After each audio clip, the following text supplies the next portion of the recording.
إن الحمد لله نحمده ونستعينه ونستغفره ونؤمن به ونتوكل عليه ونعوذ بالله من شرور أنفسنا ومن سيئات أعمالنا من يهده الله فلا مضل له ومن يضلل فلا هادي له أي فلن تجد له وليا مرشدا ونشهد أن لا إله إلا الله وحده لا شريك له هو الذي لا ضد له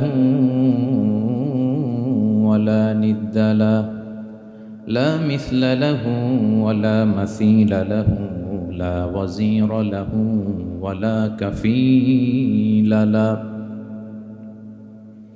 لا شبه له ولا شبيه له لا ولد له ولا والد له وهو الواحد الفرد الصمد لم يلد ولم يولد ولم يكن له كفوا أحد ونشهد أن سيدنا ونبينا وحبيبنا وبشيرنا ونذيرنا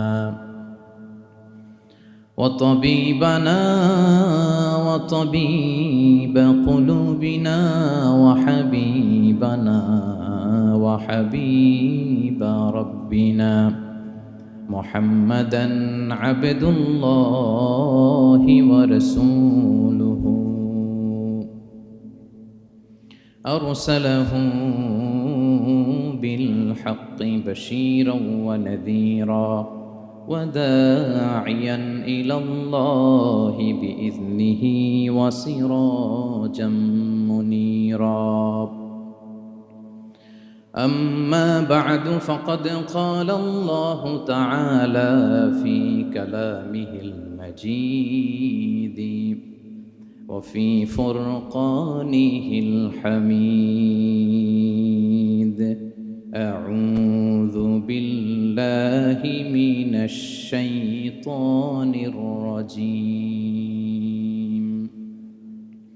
بسم الله الرحمن الرحيم ولقد آتينا لقمان الحكمة أن اشكر لله ومن يشكر فإنما يشكر لنفسه ومن كفر فإن الله غني حميد إن الله وملائكته يصلون على النبي يا أيها الذين آمنوا صلوا عليه وسلموا تسليما اللهم صل على سيدنا مولانا محمد وعلى آل سيدنا مولانا محمد সবাই একসাথে পড়ুন আল্লাহুম্মা সাল্লি আলা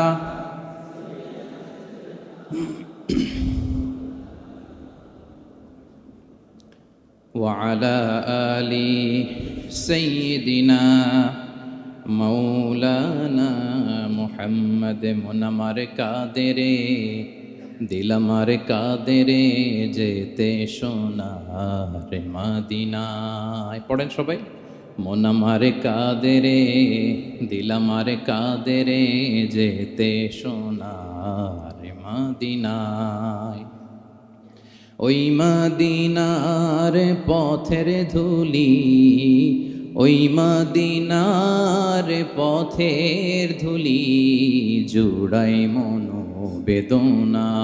আল্লাহুম্মা সাল্লি আলা সাইয়্যিদিনা মাওলানা মুহাম্মদ ওয়া আলা আলি সাইয়্যিদিনা মাওলানা মুহাম্মদ। কত ব্যথা কত জ্বালা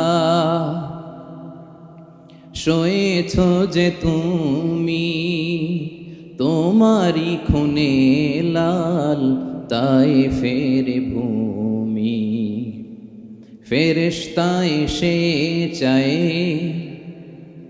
ধ্বংসের হুকুম, লৌহ মাখা মুহাম্মদ প্রাণেতে হাসরাত। হে আল্লাহ দয়া করো এ তায়েফবাসী, ওরা চিনেনি তো আমি যে মুহাম্মদ, হৃদয়ে মুহাম্মদ। আল্লাহুম্মা সাল্লি আলা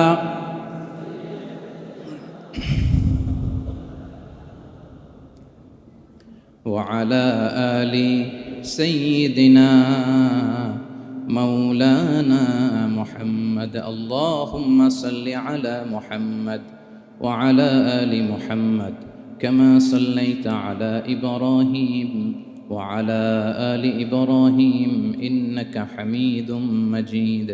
اللهم بارك على محمد وعلى آل محمد كما باركت على إبراهيم وعلى آل إبراهيم إنك حميد مجيد. সকল প্রশংসার মালিককে, সকল ক্ষমতার উৎসকে। কেউ যেটা পারে না পারে কে, কেউ যেটা দেখে না দেখে কে, কেউ যেটা শোনে না শোনে কে। সে আল্লাহর আলিশান দরবারে লাখো কোটি শুকর এবং সুজুদ আমরা পড়ে নিচ্ছি কালিমাতুশ শুকর, আলহামদুলিল্লাহ। সবাই একসাথে আওয়াজ করে পড়ুন, রব্বানা লাকাল হামদ হামদান কাসীরান তাইয়্যিবান মুবারাকান ফীহি ইয়া রাব্বি লাকাল হামদু কামা ইয়ানবাগি লিজালালি ওয়াজহিকা ওয়া আযীমি সুলতানিকা। লাকাল হামদু বিল ঈমান, লাকাল হামদু বিল ইসলাম, লাকাল হামদু বিল কুরআন। আল্লাহ রাব্বুল ইজ্জা ওয়াল জালালের দরবারে শুকরিয়া জ্ঞাপনের পাশাপাশি আমি আজকের প্রোগ্রামের যারা organising committee, Bangladeshi Muslim community, মালয়েশিয়ার উদ্যোগে আজকের যেই গ্র্যান্ড সেন্ট্রো বলরুম ক্লাংয়ের এই এরিয়াতে তাফসীর মাহফিল 2023 এই যে চমৎকার তাফসীরের হালাকা বা মজলিসের আয়োজন করা হয়েছে, আমি আমার অন্তরের অন্তঃস্থল থেকে বাংলাদেশি মুসলিম কমিউনিটিকে ধন্যবাদ জানাতে চাই।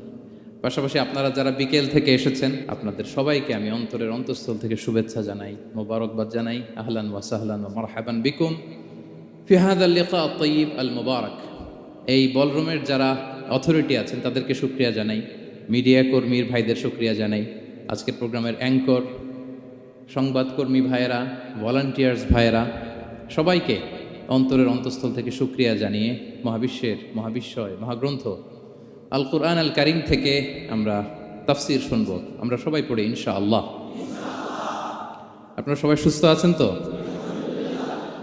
আলহামদুলিল্লাহ। এটা হচ্ছে কোরআনের প্রতি ভালোবাসা মানুষের, কোরআনের মুআজিজা। কোরআন মানুষকে অ্যাট্রাক্ট করে, আকর্ষিত করে। কোরআনের এই ক্ষমতা আছে। রাসূল সাল্লাল্লাহু আলাইহি ওয়াসাল্লামের কণ্ঠের সুমধুর কোরআনের তেলাওয়াত শুনে অনেক কাফের কালিমা পড়ে মুসলমান হয়ে যেত। আজও কোরআনের তেলাওয়াত শুনে, কোরআনের অর্থ পড়ে, কোরআনের তাফসীর পড়ে মানুষ আবেগতাড়িত হয়। এটার ইনফ্লুয়েন্স অনেক আলাদা, এটার ইম্প্যাক্ট আলাদা। এই যে দুর্বার আকর্ষণ, এটা কোরআনের আকর্ষণ, ঠিক কিনা? আমরা সব সময় যেন কোরআনের সাথে সুসম্পর্ক বজায় রাখতে পারি। আল্লাহ তুমি তৌফিক দান করো। প্রিয় ভাইরা, আমি সূরাতুল লুকমান থেকে একটি আয়াত তেলাওয়াত করেছি। সূরাতুল লুকমানের দ্বিতীয় রুকুর তাফসীর আজকে আমরা শুনব। কততম রুকুর? এটা কোরআনের 31 নম্বর সূরা। এটা মাক্কি সূরা। সূরাতুল লুকমান কি সূরা? মাক্কি সূরা, কোরআনের 31তম সূরা, এবং অনেকগুলো রুকু আছে এই সূরায়। আমরা দ্বিতীয় রুকু থেকে কথা শুনব। বেসিকলি এই দ্বিতীয় রুকুতে সাইয়েদনা লুকমান আলাইহিস সালাম ওনার ছেলেকে কিছু অ্যাডভাইস করেছিলেন, উপদেশ। বাবা হিসেবে আমরা আমাদের ছেলেমেয়েদের অ্যাডভাইস করি না? হ্যাঁ। তো উনি ওনার সন্তানকে অ্যাডভাইস করেছিলেন, আর এই অ্যাডভাইসগুলো আল্লাহ তাআলার এত ভালো লেগেছে যে আল্লাহ তাআলা কোরআনের মধ্যে সরাসরি তুলে ধরেছেন। তার মানে আল্লাহ তাআলা বুঝাতে চান আমরাও যেন আমাদের সন্তানদেরকে এই অ্যাডভাইসগুলো করি। এবং আপনি অবাক হবেন, আমরা যখন তাফসিরের ইনডেপথ তাফসিরে যাব, ভিতরে ঢুকবো, আপনি অবাক হবেন যে 3000 বছর আগের সেই উপদেশমালা কিভাবে মডার্ন টাইমের সাথে এত প্রাসঙ্গিক হতে পারে। আজ থেকে প্রায় 3000 বছর আগের piece of advises, 3000 years back in the history. এত আগের উপদেশ, দেখবেন যে মনে হচ্ছে বর্তমান সময়ের জন্য এই উপদেশগুলো আল্লাহ ধরে ধরে কোরআনে তুলে ধরেছেন। তো এই জন্য আমাদের ছেলে মেয়েদেরকে আমরা কি নসিহত করব, এত দিকে তাকানোর দরকার নেই। বাসায় যে সূরা লুকমান খুলবেন, 31তম সূরা, 12 নম্বর আয়াত থেকে 19 নম্বর আয়াত পর্যন্ত। এই 8টা আয়াত আল্লাহ যা বলেছেন আপনি আর ভাবি মিলে সন্তানদেরকে এটা শোনাবেন। গুড ইনাফ, আর কিছু লাগবে। প্রিয় ভাইরা, সন্তান আল্লাহর দেয়া অনেক বড় নেয়ামত। আল্লাহু আকবার। নেককার সন্তান আল্লাহর কাছে চাইতে হয়, চেয়ে নিতে হয়। নবীরা দোয়া করেছেন, রব্বি হাবলি মিনাস সলিহিন, আল্লাহ নেককার সন্তান দেন। হে আল্লাহ, নেককার পুণ্যবান সন্তান দেন। আল্লাহ এমন সন্তান দেন যাদেরকে দেখলে আমাদের চোখ জুড়ায়। রব্বি জাআলনি মুকিমাস সলাতি ওয়া মিন যুররিয়াতি, আল্লাহ আমাকেও নামাজ কায়েমকারী বানান, আমার সন্তানকেও বানান। তো সন্তানের জন্য দোয়া করতে হয়, নেককার সন্তান চাইতে হয়। আপনারা যারা বিয়ে করেছেন এখনো সন্তান পান নাই, আল্লাহ তাআলা আপনাদেরকে অচিরেই এই সন্তান দান করে আপনাদেরকে ধন্য করুক। যারা এখনো বিয়ে করেননি, বিয়ের পরে আল্লাহ তাআলা আপনাদেরকে সন্তান দান করুক। এটা অনেক বড় নেয়ামত, এটা অনেক বড় নেয়ামত, এটা আল্লাহর কাছে চাইতে হয়। তো এই আলোচনাটা সবার সাথে প্রাসঙ্গিক। যারা বাবা তাদের তো লাগবে ইনস্ট্যান্ট, আজকে রাত্রে যেই শোনাইতে পারবেন। যারা বাবা হতে যাচ্ছেন তারাও আগে থেকে জেনে রাখলেন, ওয়েল প্রিপেয়ার্ড। আর যারা এখনো বিয়েই করেন নাই, প্ল্যান করে রাখেন যে এইটা আমি আমার ওয়াইফের সাথে প্ল্যান করে এই নাসিহাগুলো আমার সন্তানদেরকে আমরা শোনাবো। সবাই পড়ুন ইনশাআল্লাহ। এবার প্রশ্ন করে উত্তর দেন, সূরাটার নাম কি? মাক্কি না মাদানী? কত নম্বর সূরা কোরআনের? 31 নম্বর সূরা। আচ্ছা প্রিয় ভাইয়েরা, কালামুল্লাহ মাজিদে কুরআন আল কারিমে আল্লাহ তাআলা মানুষের নামে মোট 8টি সূরা দিয়েছেন। মানুষের নামে কয়টি? এর মধ্যে 6টি সূরা 6 জন নবীর নামে। 6টি সূরা 6 জন। সূরা হুদ, সূরা ইউসুফ, সূরা ইউনুস, সূরা মুহাম্মদ, সূরা নূহ, সূরা ইব্রাহিম। এই 6 জন নবীর নামে 6টা সূরা। আর মানুষের নামে মোট 8টা, নবীর নামে গেল 6টা, আর রইল কয়টা? 2টা। আল্লাহর প্রিয় ভাজন একজন বান্দা এবং একজন বান্দির নামে আল্লাহ আরো 2টা সূরা দিলেন। আল্লাহর প্রিয় বান্দি মারিয়াম আলাইহিস সালাম, ঈসা আলাইহিস সালামের মা, ওনার নামে একটা সূরা আছে না? কি নাম? সূরা মারিয়াম। আর আরেকটা হচ্ছে এই যে সূরা লোকমান, উনি কিন্তু নবী না। তাহলে আবার বলি, মানুষের নামে আল্লাহ তাআলা কোরআনে কয়টা সূরা দিয়েছেন? 8টি। এর মধ্যে 6টা দিয়েছেন 6 জন নবীর নামে, আর বাকি 2টা আল্লাহর 2 জন প্রিয় বান্দাবান্দির নামে। একটা সূরা মারিয়াম আর একটা সূরাতু লোকমান। তো আমরা শুরুতেই জানবো যে এই লোকমান কে ছিলেন তিনি। লোকমান আলাইহিস সালাম আল্লাহর প্রিয় ভাজন একজন ব্যক্তি ছিলেন, খুব বিজ্ঞ একজন মানুষ ছিলেন, খুব জ্ঞানী প্রাজ্ঞ একজন ব্যক্তিত্ব ছিলেন। দেখতে উনি কালো ছিলেন, কুৎসিত। চামড়াটা কি ছিল? কালো, ব্ল্যাক। তার মানে ব্ল্যাক হইলেই কাউকে ছোট করা যাবে না। কাজী নজরুল বড় সুন্দর লিখেছেন, কালো আর ধলো বাহিরে কেবল, ভিতরে সবাই সমান রাঙ্গা, কেটে দিলে রক্তের রং। যে কালো রঙের তার রক্ত, যে ধবধবে সাদা তার রক্ত লাল। তাহলে ব্ল্যাক হইলেই কাউকে ছোট করা চলবে না। সাইয়েদনা লুকমান আল হাকিম কুৎসিত বর্ণের একজন মানুষ ছিলেন, খাটো একজন মানুষ ছিলেন। কোথায় থাকতেন? মিশর, সুদান, ইথিওপিয়া, যেটা আগের নাম ছিল হাবাসা, এই রিজিয়নে, কেউ কেউ বলেছেন মিশরের কোনো একটা এলাকায়, কেউ সুদান, কেউ ইথিওপিয়া, তো রিজিয়নটা কাছাকাছি। কি করতেন? কোনো কোনো মুফাসসির বলেন তিনি দর্জি ছিলেন, দর্জি। কেউ কেউ বলেন তিনি ছিলেন কানা নাজ্জারান, নাজ্জার মানে কাঠমিস্ত্রি ছিলেন। আবার কোনো কোনো মুফাসসির বলেন তিনি ছিলেন রাইল গানাম, মেষ পালক। বেশিরভাগ তাফসিরে এসেছে তিনি মেষ পালক ছিলেন, ছাগল চড়াতেন, যেটা নবীদের পেশা ছিল, দায়িত্ব ছিল, ওনারা ছাগল চড়াতেন শুরুর দিকে। তো লোকমান হাকিম তিনিও ছাগল চড়াতেন এবং তিনি দাস ছিলেন, মুক্ত জীবন তার ছিল না। তিনি একজন মনিবের আন্ডারে তার ছাগলগুলো মরুভূমিতে যেয়ে কি করতেন? চড়াতেন।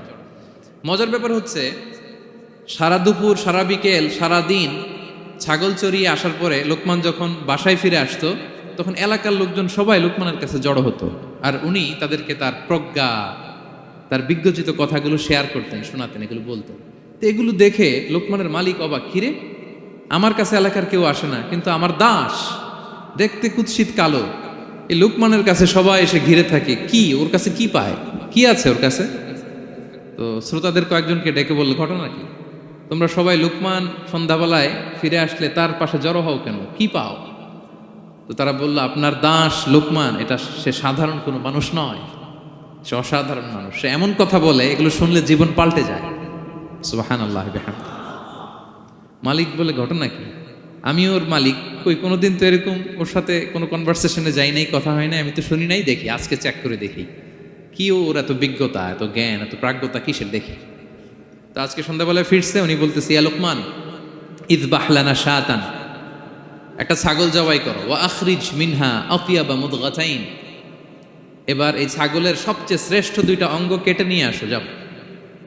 ফা আখরাজাল লিসান ওয়াল কলব, লোকমান যে ছাগল জবাই করে ছাগলের জিহ্বাটা আর কলব, হার্ট, এই দুইটা কেটে নিয়ে আসছে, বলছে এই দুইটা শ্রেষ্ঠ। বলছে আচ্ছা ঠিক আছে। মালিক আবার বললো, ওয়াযবাহ লানা শাতান উখরা ইয়া লোকমান, যাও আরেকটা জবাই করো, ওয়া আখরিজ মিনহা আখবাসা মুদগাতাইন, এবার সবচেয়ে নিকৃষ্ট দুইটা অঙ্গ ছাগলের কেটে নিয়ে আসো, যাও দেখি তো। ফা আখরাজাল লিসান ওয়াল কলব, সে আরেকটা ছাগল জবাই করে আবার জিহ্বা আর হার্ট, কলব কেটে নিয়ে আসছে, বলছে এই যে এটা সবচেয়ে নিকৃষ্ট। তো মালিক বলে, মা হাযা ইয়া লোকমান, মা লাকা ইয়া লোকমান, ঘটনা কি লোকমান? শ্রেষ্ঠ দুটো অঙ্গ কাটতে বললাম, জিহ্বার কলিজা হৃদয় কেটে নিয়ে আসলাম, বললাম সবচেয়ে নিকৃষ্ট দুটো অঙ্গ কাটো, আবার জিহ্বার এটা কেটে নিয়ে আসলাম। তো লোকমান বলতেছে, জিহ্বা আর হৃদয় যদি শ্রেষ্ঠ হয়, কলব যদি শ্রেষ্ঠ হয়, এর চেয়ে শ্রেষ্ঠ অঙ্গ আর হতে পারে না।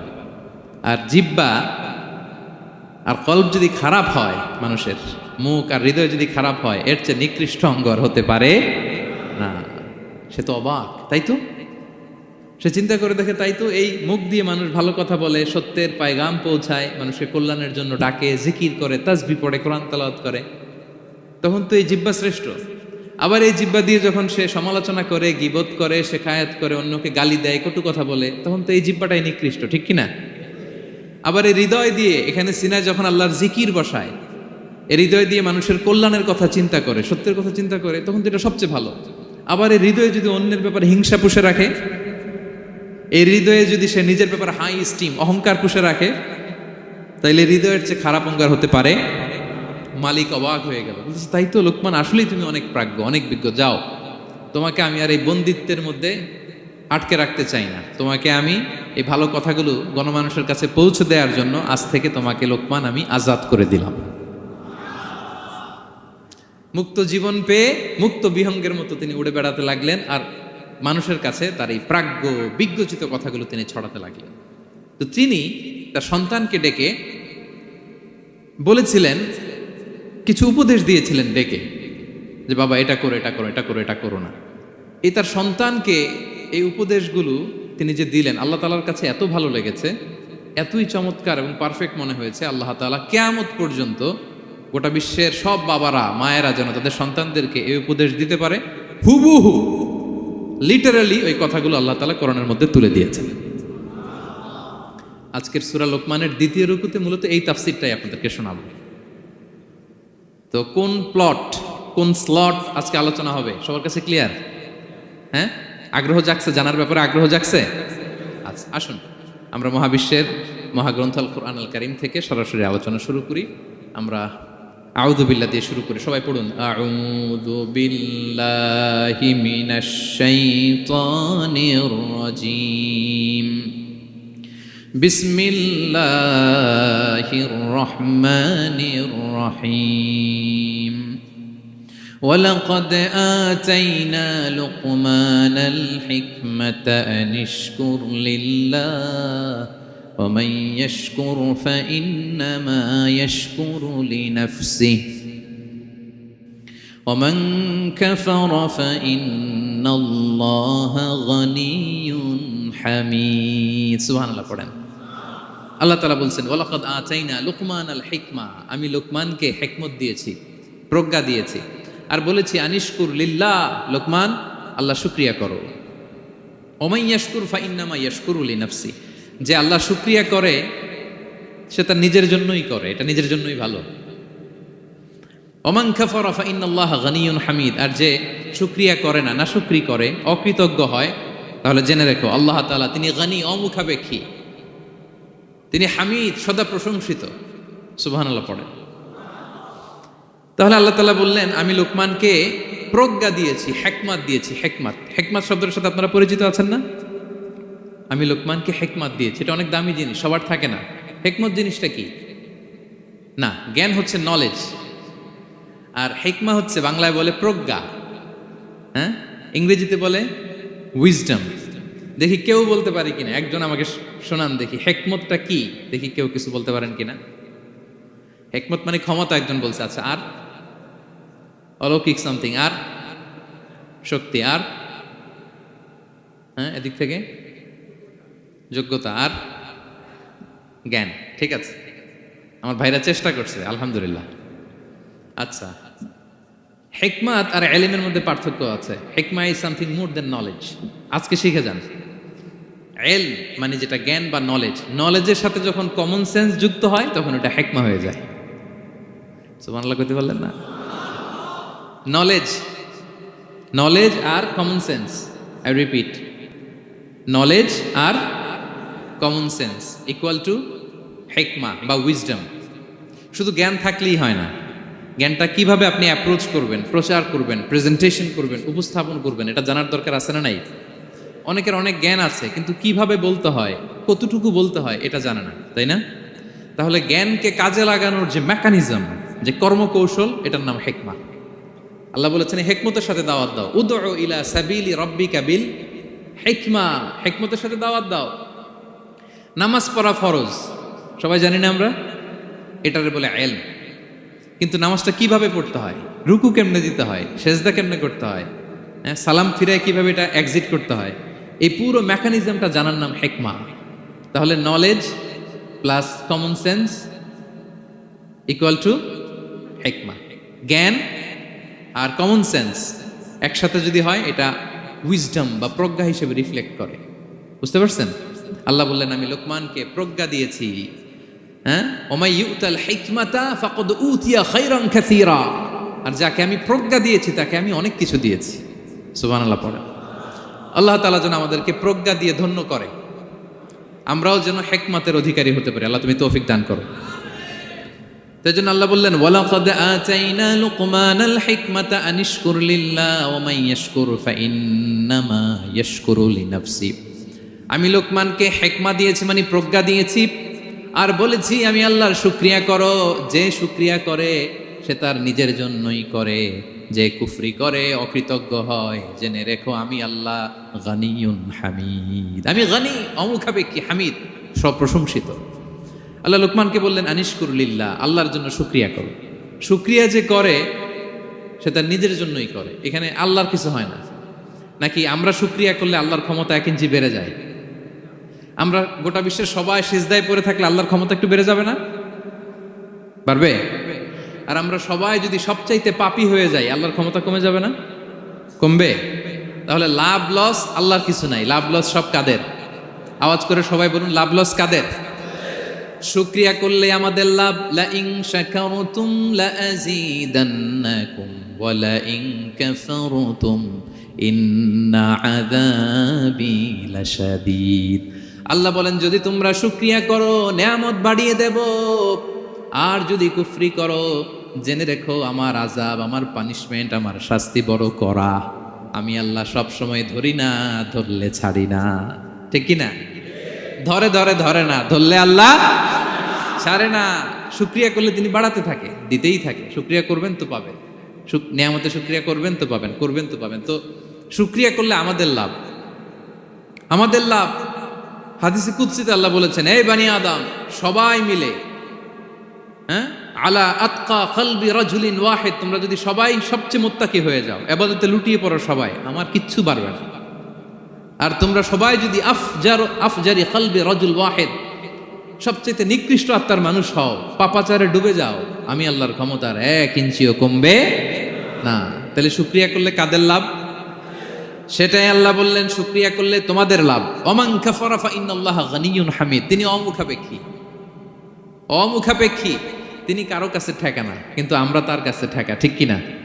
আমরা বিপদে পড়লে কার কাছে চাই? আল্লাহ কারো কাছে চায়? আমাদের ফরিয়াদ আমরা কার কাছে জানাই?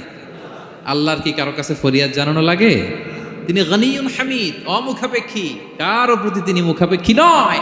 গোটা বিশ্ব তার কাছে প্রার্থনা করে, গোটা বিশ্ব মুখ থুবড়ে তার কাছে পড়ে থাকে, গোটা বিশ্ব লুটিয়ে পড়ে সিজদায় পড়ে তার কাছে রোনাজরি করে, কিন্তু তিনি কারো কাছে কিছু চেতে হয় না। তিনি গানিয়্যুন হামিদ।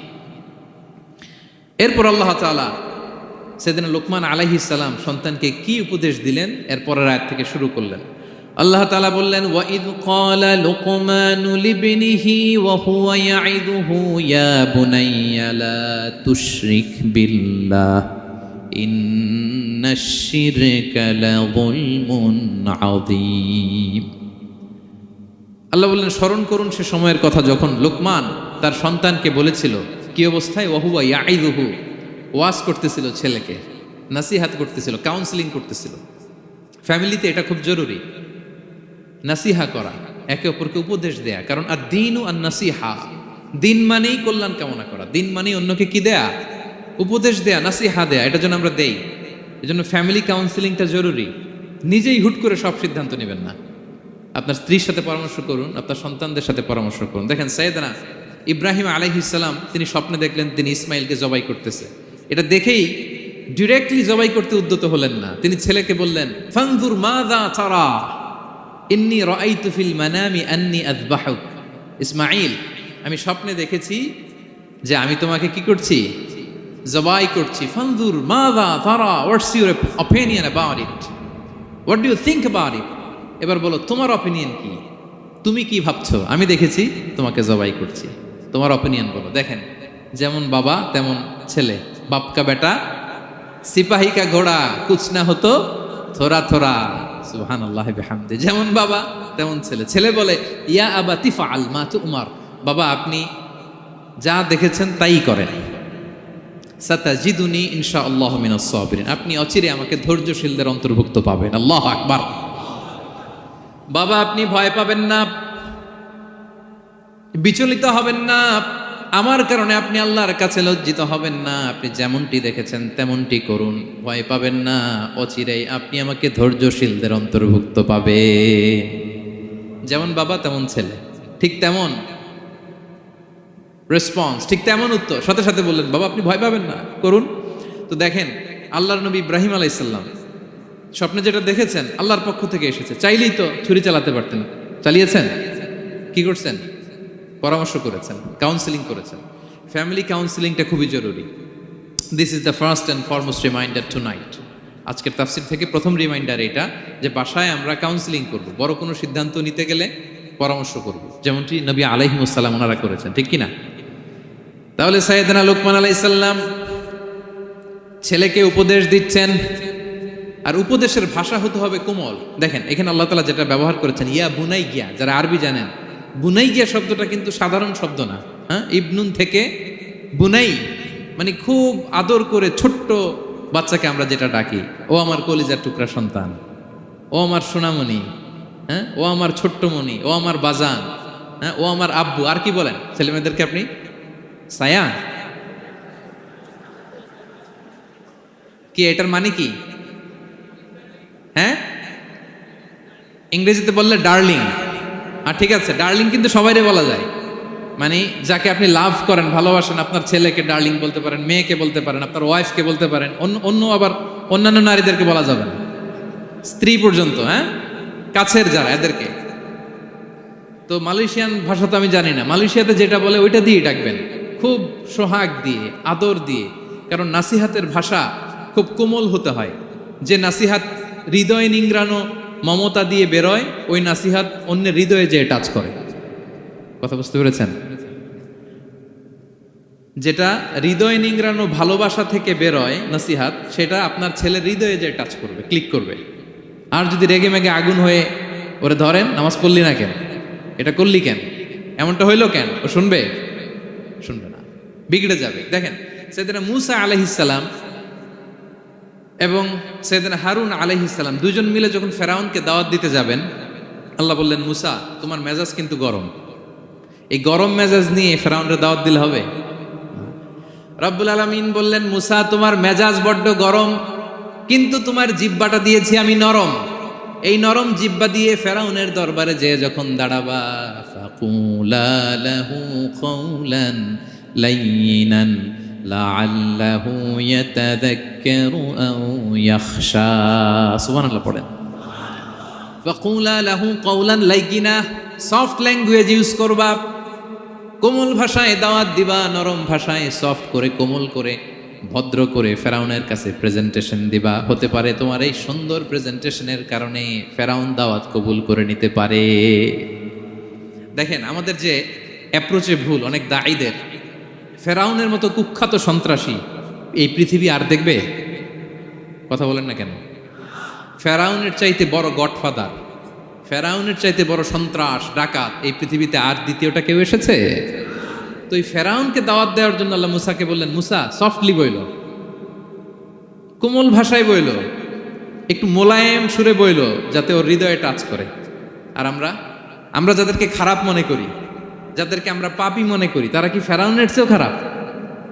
হ্যাঁ, তো তাদের কাছে আমরা যখন বার্তা পৌঁছাই, আমরা তো অ্যাগ্রেসিভ হই কেন, আমরা তো অ্যাটাকিং হই কেন, আমরা হিট করে করে কথা বলি কেন? না, দিস ইজ নট দ্য দাওয়া অ্যাপ্রোচ। এইভাবে দাওয়াত দিলে সেই দাওয়াত কোনো ফল বয়ে আনবে না। তো দেখেন আল্লাহ বললেন, ওয়াইদ ক্বালা লুকমানু লিবনিহি ওয়া হুয়া ইয়াইদু, স্মরণ করুন সে সময়ের কথা যখন লোকমান তার ছেলেকে বলেছিল, ওয়াজ করে, উপদেশ দিয়ে, নাসিহা করে, ইয়া বুনাইয়া, ও আমার কলিজার টুকরা সন্তান, ও আমার সোনামণি। যত কোমল ভাষায় আপনার ছেলেকে ডাকতে পারেন, এরকম আদর দিয়ে, সোহাগ দিয়ে, হ্যাঁ, মায়া মমতা মাখা মোলায়েম কণ্ঠে ওকে ডাকবেন। ডেকে কি উপদেশ দিলেন দেখেন।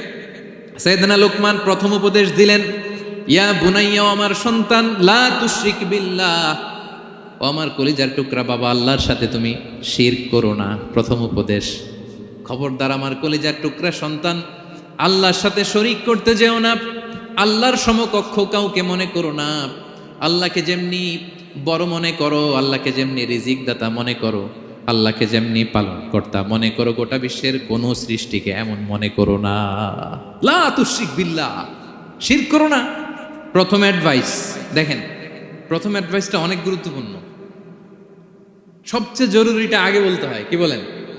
আগে বলতেছে লা তুশরিক বিল্লাহ, ও আমার সন্তান, আল্লাহর সাথে শরীক করো না, কারণ ইন্না শিরকা লা যুলমুন আযীম, আল্লাহর সাথে শিরক বড় পাপ, এটা হচ্ছে যুলমুন আযীম, অনেক বড় জুলুম, এটা মহাপাপ, এটা অনেক বড় জুলুম। শিরকের চাইতে বড় জুলুম আর হতে পারে? শিরকের চাইতে বড় জুলুম আর হতে পারে? কারণ এই জুলুম আপনি সৃষ্টি হয়ে করতেছেন কার প্রতি? বুঝে থাকলে উত্তর দেন। এই জুলুম আপনি সৃষ্টি হয়ে কার প্রতি করতেছেন?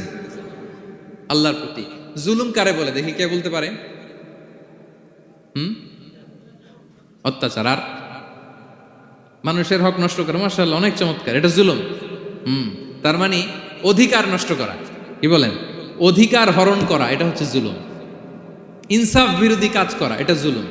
এই যে আল্লাহ তাআলা আমাদের সৃষ্টি করলেন, অস্তিত্বহীনতা থেকে তিনি আমাদের অস্তিত্ব দিলেন, আমাদেরকে রিজিক দিলেন, নেয়ামত দিয়ে আমাদেরকে ধন্য করলেন। তো আল্লাহ তাআলার অধিকার ছিল না যে তাকেই আমি সিজদা দিব? এটা তার অধিকার। এটা কার রাইট? আমরা হিউম্যান রাইটস নিয়ে কথা বলি, অ্যানিমাল রাইটস নিয়ে কথা বলি, উইমেন রাইটস নিয়ে কথা বলি। ইবাদতের অধিকারী তিনি, এটা তার অধিকার। তার জন্য আমরা সিজদায় লুটিয়ে পড়বো। তো এই সিজদা আপনি ওদিকে না দিয়ে যদি মাজারে দেন, আল্লাহর অধিকার নষ্ট করছেন না? কথা বলেন, এটা ইনসাফ হইছে? যিনি রিজিক দিল, যিনি সৃষ্টি করলো, যিনি নিয়ামত দিল, তার ইবাদত না করে আপনার মতো আরেকটা সৃষ্টির সামনে আপনি এরকম নমস্ত নমস্ত গান, এটা তার অধিকার হরণ হয়েছে না? এটা ইনসাফ বিরোধী হয়েছে না? এজন্য আল্লাহ বলেছেন ইন্না শিরকালা যুলমুন আযীম। শিরকে সবচেয়ে বড় জুলুম বলার কারণ কি? কারণ আপনি সৃষ্টি হয়ে স্রষ্টার উপর জুলুম করেছেন। এর চেয়ে বড় জুলুম আর হতে পারে? এজন্য সাইয়েদনা লুকমান আলাইহিস সালাম বললেন, ইয়া বুনাইয়া লা তুশরিক বিল্লাহ, ও আমার কলিজার টুকরা সন্তান, খবরদার খবরদার, কশিন কালে আল্লাহর সাথে শিরক করবে না। কারণ শিরক হলো সবচাইতে বড় জুলুম, সবচেয়ে বড় পাপ, সব পাপের বাপ। এর নাম হচ্ছে শিরক।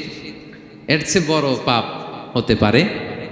পাপের জগতে যদি র্যাঙ্কিং করেন, নাম্বার ওয়ান সবাই নাম্বার ওয়ান।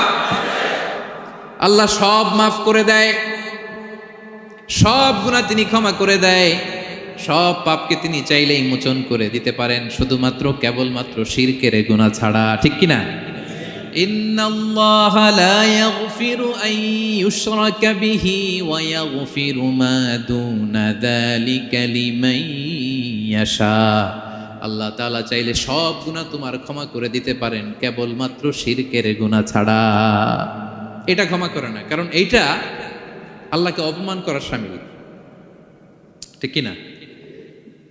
আল্লাহর উদাহরণ বাদ দেই, আপনার বস যে আপনাকে খুব ভালোবাসে, যে আপনাকে স্যালারির বাইরেও আরো অনেক কন্ট্রিবিউশন করে, টাকা দেয়, আদর করে, এই সুবিধা দেয়, ওই সুবিধা দেয়, আপনি উনারে শ্রদ্ধা না দেখাইয়া এই শ্রদ্ধা আপনি অন্যদের দেখান, কিন্তু উনারে শ্রদ্ধা করেন না, উনি এটা মেনে নিবে? কথা বলেন। যে আল্লাহ আপনার জীবন দিলেন, রিজিক দিলেন, সব দিলেন, গোটা জগৎটাই তো তা, সব দেওয়ার পরেও সিজদা যে আপনি কোথায় দেন?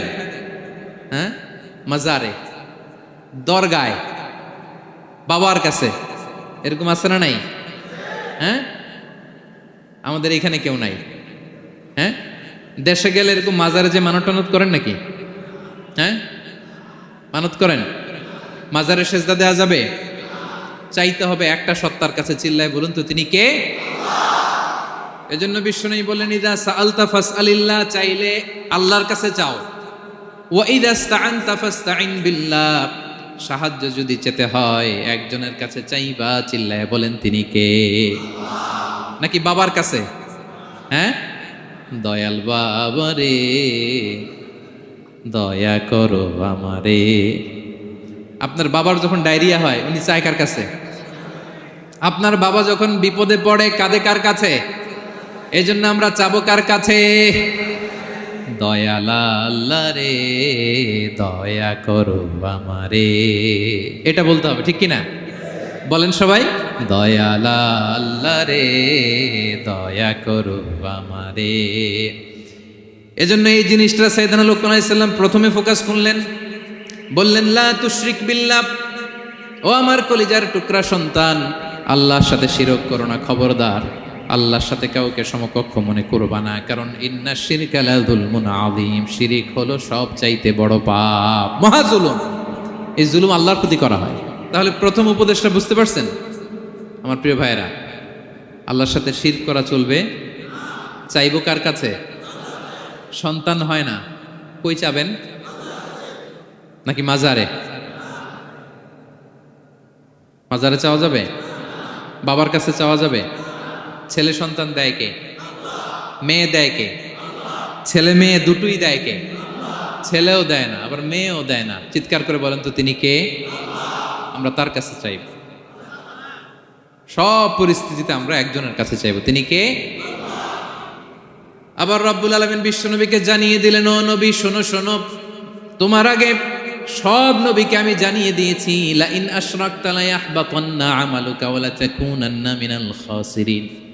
তুমি যদি আল্লাহর সাথে কাউকে শিরক করে ফেলো, তোমার সব আমলগুলো বাতিল হয়ে যাবে, কিয়ামতের ময়দানে তুমি হবা খাসিরিন, ক্ষতিগ্রস্ত, কিছুই থাকবে না। কিয়ামতের ময়দানে তুমি হবা হায় হায় কোম্পানির ম্যানেজার।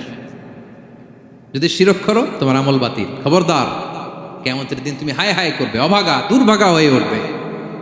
এজন্য শিরককেও আমরা না বলে দিব। শিরকের সাথে আমাদের কোনো সম্পর্ক আছে? জোরে বলেন। গুরুত্বপূর্ণ পয়েন্ট, এজন্য ছেলেকে আগে বললো, বাবা খবরদার শিরক করো না। আবার হাদিসে কুদসিতে রব্বুল আলামিন বলেন, গোলাম কিয়ামতের কঠিন ময়দানে গোটা জমিন পরিমাণ গুনার বোঝা নিয়ে যদি তুমি আমি আল্লাহর দরবারে হাজির হয়ে যাও, আর ওই গুনার বোঝার মধ্যে যদি শিরকের গুনাহ না থাকে, আমি আল্লাহ গোটা জমিন পরিমাণ ক্ষমার বস্তা নিয়ে তোমার কাছে হাজির হয়ে যাব। কথাটার ওজন দেখছেন? জমিন পরিমাণ গুনাহ নিয়ে আসছো আমার কাছে কিয়ামতের দিন। ওই গুনার মধ্যে অনেক ধরনের গুনাহ, নামাজ পড়ো নাই, রোজা রাখো নাই, এই করছো সেই করছো, কিন্তু এই গুনার বিশাল পৃথিবী পরিমাণ গুনার বোঝার মধ্যে শিরকের গুনাহ নাই। তাহলে আমি আল্লাহ এই দুনিয়া পরিমাণ ক্ষমার বোঝা নিয়ে তোমার কাছে চলে আসবো। শিরক করা যাবে? তাহলে প্রথম উপদেশ দিলেন, হে আমার কলিজার টুকরা সন্তান, শিরক করো না, শিরক করো না। আমার ভাইয়েরা, আমার কলিজার টুকরা ক্লাঙের ভাইয়েরা, সন্তানদেরকে এই শিরকের ব্যাপারে, শিরকের ভয়াবহতার ব্যাপারে আপনাকে জানাতে হবে। It's your duty. আপনি শুধু বাবা হইলেই চলবে না, আপনার ছেলে মেয়ে কোন পথে চলবে এটা আপনাকে ঠিক করে দিতে হবে।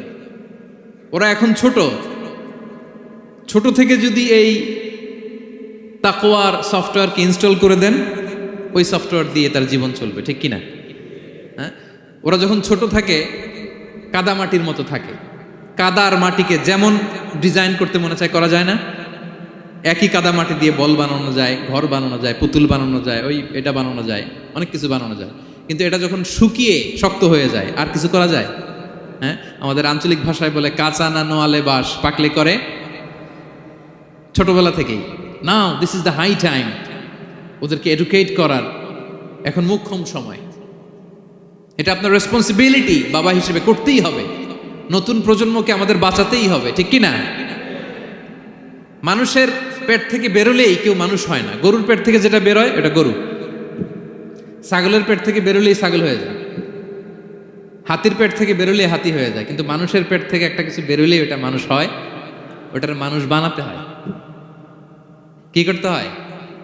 মানুষ বানাতে হয়। গরুকে কেউ কোনোদিন বলে না তুই গরুর মতন গরু হ। ছাগলরে কেউ কোনোদিন কইছে যে তুই ছাগলের মতো ছাগল হ।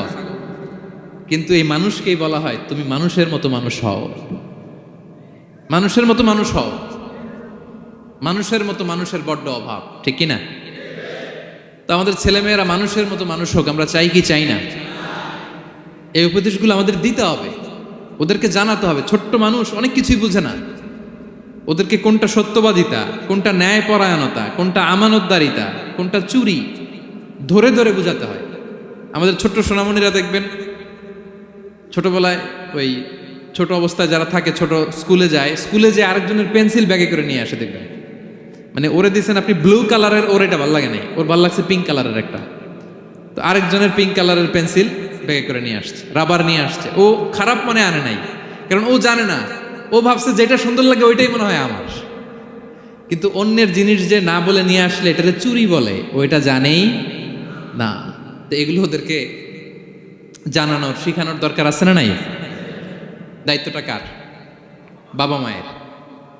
আমার প্রিয় ভাইয়েরা, সন্তানদেরকে যেন আমরা গাইড করি, ইনস্ট্রাক্ট করি, আমরা যেন ওদেরকে শিখাই কোনটা সত্য কোনটা মিথ্যা। এখন তো এই যে সোশ্যাল মিডিয়ার যুগ, এটা ছাড়া খেতেই চায় না, তাই না? ঘুমাতেই চায় না। সে কি দেখে এটা আপনার জানতে হবে। সে কোথায় যায়, সে কার সাথে মেশে, সে কোন সাইটগুলো ব্রাউজ করে, এটা বাবা হিসেবে জানার দরকার আছে না নাই? প্যারেন্টিং কন্ট্রোলের একটা ব্যবস্থাপনা আছে, আপনি কন্ট্রোল করে দিতে পারবেন।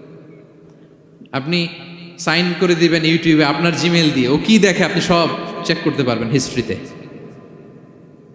যুগ যেমন, ওই যুগের মেডিসিনও তেমন, ওইভাবে আপনাকে নিয়ন্ত্রণ করতে হবে। কারণ এই যুগে আমাদের তরুণ শিশু কিশোররা এত এত চ্যালেঞ্জের সম্মুখীন হচ্ছে যেটা আগে কখনো হয় নাই। The world is changing so fast, it's very difficult to handle our teenagers. ওদের প্রশ্ন শুনলে আপনি অবাক হয়ে যাবেন। আমি উত্তর দিতে পারি না মাঝে মাঝে, আমার ছোট মেয়ের অনেক প্রশ্নের উত্তর দিতে পারি না, মানে পারি, ও মানতে চায় না, আর্গুউ করে, এমন এমন কথা বলে যেগুলো আমরা 10-15 বছর বয়সেও শিখি নাই। আজকে 5-6 বছরের ছোট বাচ্চা, ছেলে মেয়ে আপনাকে এমন প্রশ্ন করবে আপনি অবাক হয়ে যাবেন। এই জন্য ছোটবেলা থেকেই ওদের মন মস্তিষ্কের ভেতরে এই ইসলামের শিক্ষাটা ঢুকাই দিতে হবে আমার ভাইয়েরা। ইসলাম সেটাই চায় যে এইমাত্র জন্মগ্রহণ করছে, যে বাচ্চাটা নবজাতক, নিউ বর্ন বেবি, ওর আমল নামা শুরু হয়েছে? সবাই বলেন, এইমাত্র ভূমিষ্ঠ একটা বাচ্চার আমল নামা শুরু হয়েছে? তারপর ইসলাম বলে ওর কানের সামনে আল্লাহু আকবার বলে আল্লাহর নামটা ঢুকিয়ে দাও। এখনো আমল নামা শুরু হয় নাই, এখনো ভালো খারাপের কিছুই হয় নাই, তারপরও আল্লাহ বলে দুনিয়াতে আসার সাথে সাথে আজান দিয়ে ইসলামের কথাটা কানের ভেতরে ঢুকায়া দাও। আমাদের দায়িত্ব হচ্ছে ওদেরকে এডুকেট করা। 1 নাম্বার উপদেশ তিনি দিলেন, লা তুশরিক বিল্লাহ, শিরক করুন। শিরক মহাপাপ। এই পয়েন্টটা বুঝতে পারছেন সবাই? উনি বেসিক্যালি ওনার সন্তানকে 9টা উপদেশ দিয়েছিলেন। কয়টা? সবাই বলুন, 9টা। এরপর আল্লাহ তাআলা আরেকটা এক্সট্রা উপদেশ দিয়ে দিয়েছেন, 9 আর 1 মিলে তিলকা আশারাতুন কামিলা, একেবারে ফাইনাল, 10টা হয়ে গেছে, পরিপূর্ণ। তো শিরকের ব্যাপারে সতর্ক করার সাথে সাথে আল্লাহ তাআলা নিজ থেকে একটা উপদেশ দিলেন। আল্লাহ তাআলা কি বললেন? রব্বুল আলামিন বললেন, ওয়াসাইনাল ইনসানা বিওয়ালিদাইহি হামালাতহু উম্মুহু ওয়াহানান আলা ওয়াহান ওয়া ফিসালুহু ফি আমাইনি আনিশকুর লি ওয়া লিওয়ালিদাইকা ইলাইয়াল মাসির। সুবহানাল্লাহ পড়ে। আল্লাহ বললেন, ওয়াসাইনাল ইনসানা বিওয়ালিদাইহি, শিরকের কথা যখন লোকমান সন্তানকে জানালো, এবার আমি আল্লাহ পৃথিবীর মানুষগুলোরে জানিয়ে দিলাম, খবরদার খবরদার, মা বাবার সাথে কখনো খারাপ আচরণ করো না। ওয়াসাইনাল ইনসান, মানুষকে আমি ওসিয়ত করলাম, রেকমেন্ড করলাম, ভার্ডিক্ট জারি করে দিলাম, বিওয়ালিদাই, মা বাবার ব্যাপারে তাদের সাথে সদাচরণ করবে, মা বাবার সাথে খারাপ আচরণ করা যাবে। জান্নাতে একটা দরজা আছে, নাম আল আব, বাবা, আর একটা আল মা। যারা বাবা মার সাথে ভালো আচরণ করছে তারা ওইটা দিয়ে ঢুকবে। সুবহানাল্লাহ পড়ে। এক লোক বললেন, ইয়া রাসূলুল্লাহ, আমার মাকে কাঁধে করে কাবার চারদিকে ঘুরিয়েছি, তাওয়াফ করিয়েছি, প্রচন্ড রোদের মধ্যে আমার মাকে কাঁধে করে কাবার চারদিকে লাব্বাইক লাব্বাইক বলে অনেকবার ঘুরিয়েছি। ইয়া রাসূলুল্লাহ, আপনি আমাকে বলে দেন, ছোটবেলা যখন আমি আমার মায়ের বুকের দুধ খেয়েছি, ওই দুধের শোধটুকু আদায় হয়েছে কিনা? বিষ্ণুই বললেন, কি প্রশ্ন করলা তুমি? লাউ কাতাতা জিলদাক, তুমি যদি তোমার গায়ের চামড়া কেটে জুতা বানিয়ে দাও, চামড়াটা কেটে শুকিয়ে যদি জুতা বানিয়ে তোমার মায়ের পায়ের নিচে দিয়ে দাও, ছোটবেলায় মায়ের বুকের যে দুধ খেয়েছো, একটা দুধের 1 ঢোক দুধ খাওয়ার শোধ আদায় হবে না। 1 ঢোক যে দুধ খাইছো ওইটারই শোধ আদায় হবে। খবরদার খবরদার, বাবা মার ব্যাপারে সাবধান। বিশেষ করে মায়ের সাথে, দুজনের কথাই আল্লাহ প্রথমে বললেন, এরপরে বললেন বিশেষ করে মায়ের সাথে, কারণ হামালাতহু উম্মুহু, বাবা তোমারে পেটে ধরে নাই, পেটে ধরেছে কে? ওয়াহানান আলা ওয়াহান, 10 মাস 10 দিন বোঝার পরের বোঝা, যন্ত্রণার পরে যন্ত্রণা বাবা সহ্য করে নাই, করেছে কে? এত বড় একটা পেট হয়ে গেছিল, জানেন তো? হ্যাঁ, আল্লাহ। এই পেটটা নিয়ে বারবার কিচেনে যাওয়া লাগছে, এটা নিয়ে টয়লেট করে, এটা নিয়ে গোসল করে, ঘুমাতে পারে না, শুইলে উঠতে পারে না, উঠলে বসতে পারে না। 1 দিন 2 দিন, 1 সপ্তাহ 2 সপ্তাহ, 10 মাস 10 দিন আমার মাকে এই কষ্ট দিয়েছে। মায়ের কলিজার মাঝখানে লাথি মেরে দুনিয়াতে এসেছে। এরপরে আল্লাহ বললেন, ওয়া ফিসালুহু ফি আমাইন, এখানেই শেষ নয়, দুধ ছাড়াতে লেগেছে 2 বছর। কয় বছর? ওগো মা, তুমি এই ধরনের শ্রেষ্ঠ নেয়ামত, তোমারই পদ তলে রয়েছে জান্নাত। ওগো মা, তুমি এই ধরনের শ্রেষ্ঠ নেয়ামত, তোমারই পদ তলে রয়েছে জান্নাত। ঠিক কিনা? দেখেন আল্লাহ মর্যাদা কোথায় বাড়ালো। আমাদের দুনিয়ার পুরুষ মানুষদের পায়ের নিচে থাকে জুতা, জুতার নিচে বালু, কার্পেট কিংবা ফ্লোর। আর আল্লাহ বলে, দুনিয়ার এক একটা মায়ের পায়ের নিচে আমি জান্নাত দিয়ে রেখেছি। এই পৃথিবীটারে 100 বার বিক্রি করলে জান্নাতের একটা চেয়ারের দাম হবে? বুঝে শুনে উত্তর দিবেন। এই পৃথিবীটাকে, পৃথিবীর যে সম্পদ, এটা এস্টিমেশন করে, হ্যাঁ, 1000 বার বিক্রি করলে যে দামটা হবে, ওই দাম দিয়ে জান্নাতের একটা চেয়ারের দাম হবে? এই পৃথিবীরে 10,000 কোটি বার বিক্রি করলে যেই অ্যাসেট হবে, যে অ্যামাউন্ট হবে, ভ্যালিউ হবে, ওই দাম দিয়ে জান্নাতের একটা টেবিলের দাম হবে? আর যেই জান্নাত, পুরো জান্নাতটা মায়ের পায়ের নিচে পড়ে আছে, ওই পা দুইটার দাম কত? সুবহানাল্লাহ পড়বেন না? মা বাবার দোয়া অনেক বড় দোয়া। কখনো যেন আমরা বেয়াদবি না করি, কখনো যেন তাদের মনে কষ্ট না দেই, সবসময় যেন তাদের কাছ থেকে দোয়া নেই। পারা যাবে? এটা আল্লাহ তাআলা ঢুকিয়ে দিলেন। তাহলে সাইয়েদনা লোকমান প্রথমে বলল, বাবা শিরক করো না। এরপরে রব্বুল আলামিন বললেন, শিরকের পরে তোমাদের সব চাইতে বড় দায়িত্ব যে বাবা মা তোমাদের জন্য এত কষ্ট করেছে, তাদের সাথে খারাপ আচরণ করো না। দুইটা হয়ে গেল। কয়টা? আওয়াজ করে বলেন কয়টা? 3 নম্বরে সাইয়েদনা লোকমান আলাইহিস সালাম ছেলেকে বললেন, ইয়া বুনাইয়া ইন্নাহা ইন তাকু মিসকালা হাববাতিন মিন খারদালিন ফাতাকুম ফি সখরাতিন আও ফিস সামাওয়াতি আও ফিল আরদি ইয়াতি বিহাল্লাহ ইন্নাল্লাহা লাতীফুন খাবীর। 3 নম্বরে সাইয়েদনা লোকমান বললেন, বাবা সরিষার দানা পরিমাণ কোনো ভালো কাজ যদি তুমি করো কিংবা খারাপ কাজ যদি তুমি করো, সেটা যদি মাউন্ট এভারেস্টের উপরে উঠে করো কোনো খারাপ কাজ, আও ফিস সামাওয়াতি মহাশূন্যে যে যদি করো, আও ফিল আরদে জমিনের অতল গহ্বরে কোনো সুড়ঙ্গ বানিয়ে সেখানেও যে যদি কোনো পাপ করো, ইয়াতি বিহাল্লাহ সেটাও আল্লাহ নিয়ে আসবে। কোনো পাপ বা কোনো ভালো কাজ আকাশে উঠে, পাহাড়ে উঠে কিংবা সুড়ঙ্গ করে জমিনের ভিতরে ঢুকেও যদি করো, কিয়ামতের দিন আমলনামায় সেটা দেখতে পাবে। সুবহানাল্লাহ পড়বেন না? কারণ ইন্নাল্লাহা লাতীফুন খাবীর, তিনি হলেন লাতীফ সূক্ষ্মদর্শী। যত ছোট কাজই করো না কেন তার চোখে ফাঁকি দেওয়া যায়। তার মানে 3 নাম্বার উপদেশে সাইয়েদনা লোকমান তার ছেলেকে আল্লাহর শক্তি, আল্লাহর ক্ষমতার ব্যাপারে একটা ধারণা দিচ্ছেন। নিজের ছেলেকে তার রবকে চিনাইতে হবে। আমাদের রবকে আমাদের চিনার দরকার আছে না নাই? ছেলেকে বোঝাবেন, বাবা ওই যে তুমি মসজিদে আমার সাথে যে সেজদা দাও, কারে দাও জানো? তিনি কত বড়, তিনি কত বিশাল ক্ষমতার অধিকারী। তুমি সামান্য কোনো ভালো কাজ কিংবা খারাপ কাজ এটা যদি মহাশূন্যে উঠেও করো, পাহাড়ের চূড়ায় গিয়েও যদি করো, জমিনকে ফেড়ে সুড়ঙ্গের ভেতরে ঢুকেও যদি করো, তার চোখকে কশিনকালেও ফাঁকি দেয়া যাবে। তার মানে 3 নম্বরে আল্লাহর ধারণার ব্যাপারে, শক্তির ব্যাপারে, ক্ষমতার ব্যাপারে, আল্লাহ তাআলার অথরিটির ব্যাপারে, ক্যাপাসিটির ব্যাপারে একটা স্বচ্ছ ধারণা দিয়ে দিল। তুমি জানো নাকি কোন রবের ইবাদত তুমি করো? গোটা দুনিয়ার সবার চোখকে ফাঁকি দেয়া গেল, আল্লাহর চোখকে কশিনকালেও ফাঁকি দেয়া যায় না। ঠিক কি না? এই পৃথিবীতে সবার চোখকে ফাঁকি দেয়া যায় কি যায় না?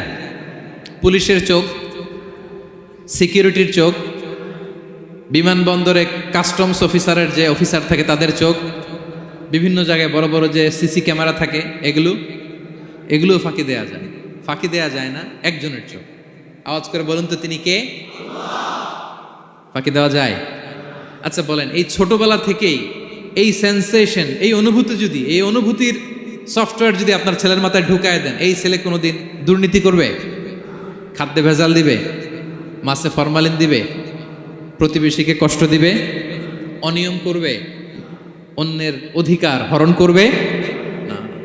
এজন্য ছোটবেলা থেকেই তার রবকে চিনায় দিতে হবে, রবকে চিনায় দিতে হবে। 3 নম্বরে ছেলেকে তিনি বললেন, বাবা অতি ক্ষুদ্র ভালো কাজ কিংবা খারাপ কাজ যেখানেই করো না কেন, কিয়ামতের দিন সেটা তুমি দেখবা। তার মানে তখন থেকে সে বুঝবে, আমি যাই করি না কেন ভালো করলে এটার একটা প্রতিদান, একটা রিওয়ার্ড আমি পাবো, ঠিক না? আর খারাপ যদি করি এটার শাস্তি আমাকে ভোগ করতেই হবে। আল্লাহর সুপ্রিম কোর্টের কাঠগড়ায় আমাকে দাঁড়াতেই হবে। নিক্তি পাল্লা, মাওয়াজিন আল কিসত, ন্যায়ের মানদণ্ড আল্লাহ সেদিন স্থাপন করবেন। আমরা যেটা মিজানের পাল্লা বলি, এটা মূলত ন্যায়ের মানদণ্ড। সামান্য ক্ষুদ্রাতি ক্ষুদ্র জিনিস দিলেও ওইখানে টের পাওয়া যায়। সুবহানাল্লাহ পড়েন। আচ্ছা আমরা যে চাল কিনি, ডাল কিনি, ধরেন 10 কেজি চালের একটা বস্তা কিনছি, দেখবেন যে অনেক সময় মাপটা একুরেট হয় না। 10 কেজির যে হয়তো একটু বেশি অথবা হয়তো একটু কম, এরকম হয় না অনেক সময়? 5 কেজি কিনছেন এক দোকান থেকে, আরেক জায়গায় যে ভালোভাবে মাপ দিয়ে দেখবেন যে একটু বেশি হয়েছে অথবা একটু কম হয়েছে, ঠিক কিনা? আল্লাহ যে মিজানের পাল্লা সেদিন বসাবেন ওইখানেও তো এরকম হবে। হ্যাঁ, কেমন হবে? فَمَن يَعْمَلْ مِثْقَالَ ذَرَّةٍ خَيْرًا يَرَهُ, পড়ুন, وَمَن يَعْمَلْ মিসকালা যাররাতিন শাররান ইয়ারা। ক্ষুদ্রাতি ক্ষুদ্র যাররা তথা অনুপরিমাণ ভালো যদি করো সেটাও সেদিন নিক্তি পাল্লায়, মিজানের দাড়ি পাল্লায় দেখতে পাবা। ক্ষুদ্রাতি ক্ষুদ্র খারাপও যদি করো সেদিনও মিজানের পাল্লায় সেটা তুলে দিবে কে? যাররা মানে খুবই ক্ষুদ্র। কতটুকু ক্ষুদ্র আমি উদাহরণ দিয়ে বুঝাই।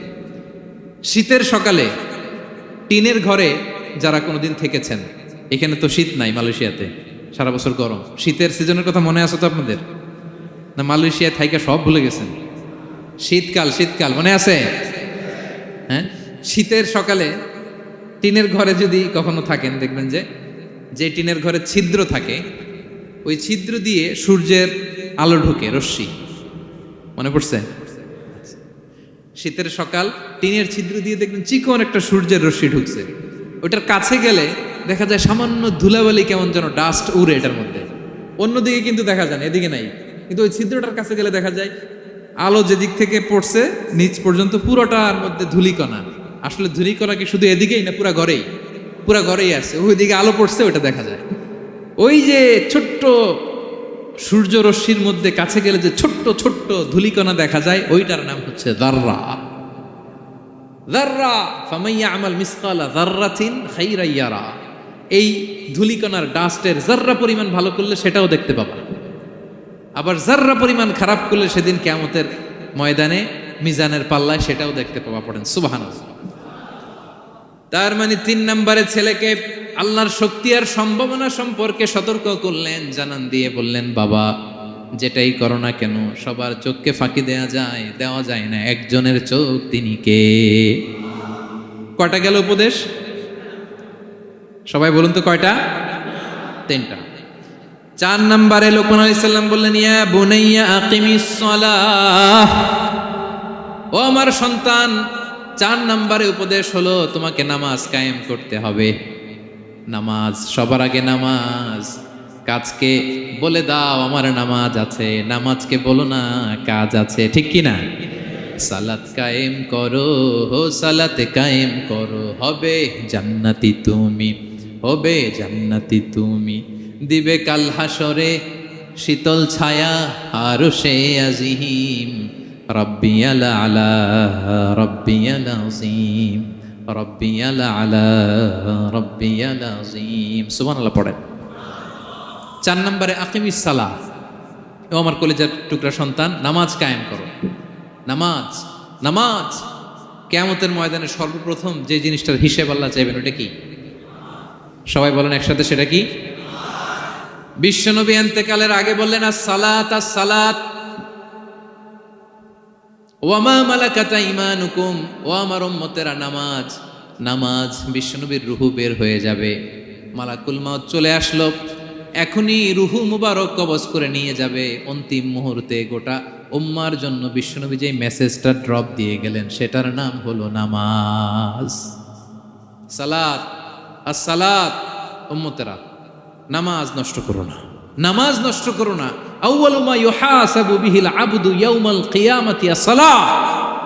কিয়ামতের ময়দানে সর্বপ্রথম আল্লাহ যে জিনিসটার হিসাব চাইবেন সেটা কি? ফা ইন সালুহাত সালুহা সাইরু আমালি। এটা যদি ঠিক হয়ে যায় পুরো আমলনামা ঠিক হয়ে যাবে। ওয়া ইন ফাসাদাত ফাসাদা সাইরু আমালি। নামাজের হিসাব দিতে যেয়ে যদি আপনার গন্ডগোল লেগে যায়, আপনার পুরো আমলনামাটারে গন্ডগোল করে দিবে কে? এজন্য সবার আগে সালাত। ছেলেকে বোঝাবেন, বাবা নামাজ কায়েম করো। তার মানে একা একা পড়ো না, জামাতে পড়ো। নামাজ পড়া আর কায়েম করায় পার্থক্য আছে। একা একা পড়া যায়, কিন্তু একা একা কায়েম করা যায়? বলেন। তার মানে বাবা একা একা নামাজ পড়ো না, জামাতে পড়ো। বিকেল বেলায় তোমার বন্ধুকে নিয়ে খেলার মাঠে যখন ক্রিকেট খেলতে খেলতে মাগরিবের সময় হয়ে যায়, একা একাই মসজিদে যাবা না, তোমার বন্ধুরেও নিয়ে যাবা। একা একা জান্নাতে গেলে মজা আছে, সবাই মিলে একসাথে গেলে কেমন হয়? হ্যাঁ, সবাই মিলে একসাথে জান্নাতে যাওয়া লাগবে না? তার মানে ছেলেরে বুঝালেন, বাবা একা একা নয়, সবাইকে নিয়ে নামাজ পড়ো বাপ, জামাতে পড়ো বাপ। গোটা সমাজটারে মুসল্লি সমাজ বানাবা, এটার নাম হচ্ছে ইকামাতুস সালাহ। ছেলেকে বললেন আকিমিস সালাহ, ও আমার কলিজার টুকরা বাজান, নামাজ কায়েম করো। বিষ্ণু ইসা ইসলাম বললেন মুরু সুবিয়ানাকুম বিসসালাতি ওয়া হুম আবনাউ সাবউ সিনিন, তোমাদের ছেলে মেয়েদের বয়স যখন 7 হয় তখন থেকে নামাজের আদেশ করো। ওয়াদরিবুহুম আলাইহা, আর তাদেরকে শাসন করো। ওয়াদরিবুর অনেক অর্থ হতে পারে, শাসন করো, একটু রূঢ় আচরণ করো, প্রয়োজনে মৃদু প্রহার করো। যখন তাদের বয়স হয়ে যায় 10, বয়স হয়ে যায় 10 কিংবা তার উপরে, আমাদের ছেলে মেয়ে আছে বয়স, দেখি কয়জন আছে দিকে 10 বছরের, হ্যাঁ দেখছেন, কঠোর হইতে হবে আপনাদের যদি নামাজ না পড়ে, হাত নামান। 7 পর্যন্ত নিয়ে যাবেন সাথে করে। বয়স যখন 7 হয়, বারবার যখন সালাতের কথা বলবেন সাথে করে নিয়ে দাঁড়াবেন। জুমার দিন মসজিদে নিয়ে যাবেন, মাঝে মাঝে নামাজে নিয়ে যাবেন। 7, 8, 9 এই 3 বছরের ট্রেনিংয়ে 10 বছর তো এমনি পাক্কা নামাজে হয়ে যাবে, ঠিক কি না? নাকি বলবেন হুজুর আমি তো পড়ি না, আমারই তো খবর নাই।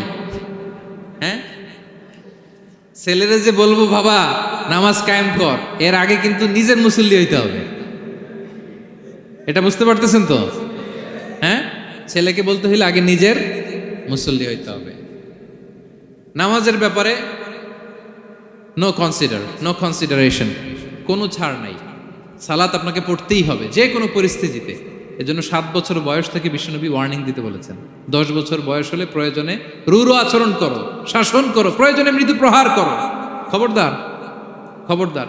একসাথে মাঝে মাঝে নিজেরাও ঘরে বলবেন। মসজিদে তো যাবেনই, বাইরে বৃষ্টি, যেতে পারছেন না, নিজেই ইমাম হয়ে দাঁড়ায় যান। আপনার ছেলে 2 জন আপনার পিছনে দাঁড়াবে, আপনার স্ত্রী আর মেয়েরা তার পরের কাতারে দাঁড়াবে। হ্যাঁ, নারী পুরুষ একই কাতারে দাঁড়াতে পারে না। অথবা আপনার ছেলেটার ইমাম বানায় দেন, ও নামাজ পড়াইতেছে, আপনারা পড়তেছেন, ভালো লাগবে না? A family that pray together stay together, ইংরেজিতে একটা কথা বলি, a family that pray together stay together. যে ফ্যামিলি একসাথে নামাজ পড়ে, এই ফ্যামিলি একসাথে টিকে থাকে শান্তিতে অনেক দিন, ঠিক কিনা? এজন্য ঘরে মাঝে মাঝে জামাতে নামাজ পড়বেন, ঘরটারে বরকত দিয়ে পূর্ণ করে দিবে কে? এজন্য সাইয়েদনা লোকমান বললেন আকিমিস সালাহ, আমার কলিজার টুকরা সন্তান, নামাজ নষ্ট করো না, নামাজ নষ্ট করো না। অনেক ফ্যামিলি আছে, অনেক ফ্যামিলি নিজেও নামাজি, ছেলে মেয়েদেরকেও নামাজের কথা বলে, পড়ায়। জোহর পড়তে দেয়, আসর পড়তে দেয়, মাগরিব পড়তে দেয়, এশা পড়তে দেয়, ফজর পড়তে দেয় না। ফজর নিয়ে টেনশন নাই, কেন? বলতেছে ঘুমায় হুজুর। কি করে? আমার কলিজার টুকরা সন্তান ঘুমায় হুজুর। কাঁচা ঘুম কেমনে ভাঙাই? আচ্ছা, ফজরের সময় যদি আপনাদের কন্ডোমিনিয়ামে আগুন লাগে কি করবেন? ফজরের সময় লাগছে আগুন, আর একটু ঘুমাক, কাঁচা ঘুম। হ্যাঁ, বলবেন বলবেন, কথা বুঝে নাই বোধহয়। যে বাবা মারা মনে করে সকালে কিভাবে ডাকি, উঠতে চায় না হুজুর, কাঁচা ঘুম, কষ্ট হয়ে যায়। ফজরের সময় যদি আগুন লেগে যায় আপনার ঘরে কি করবেন?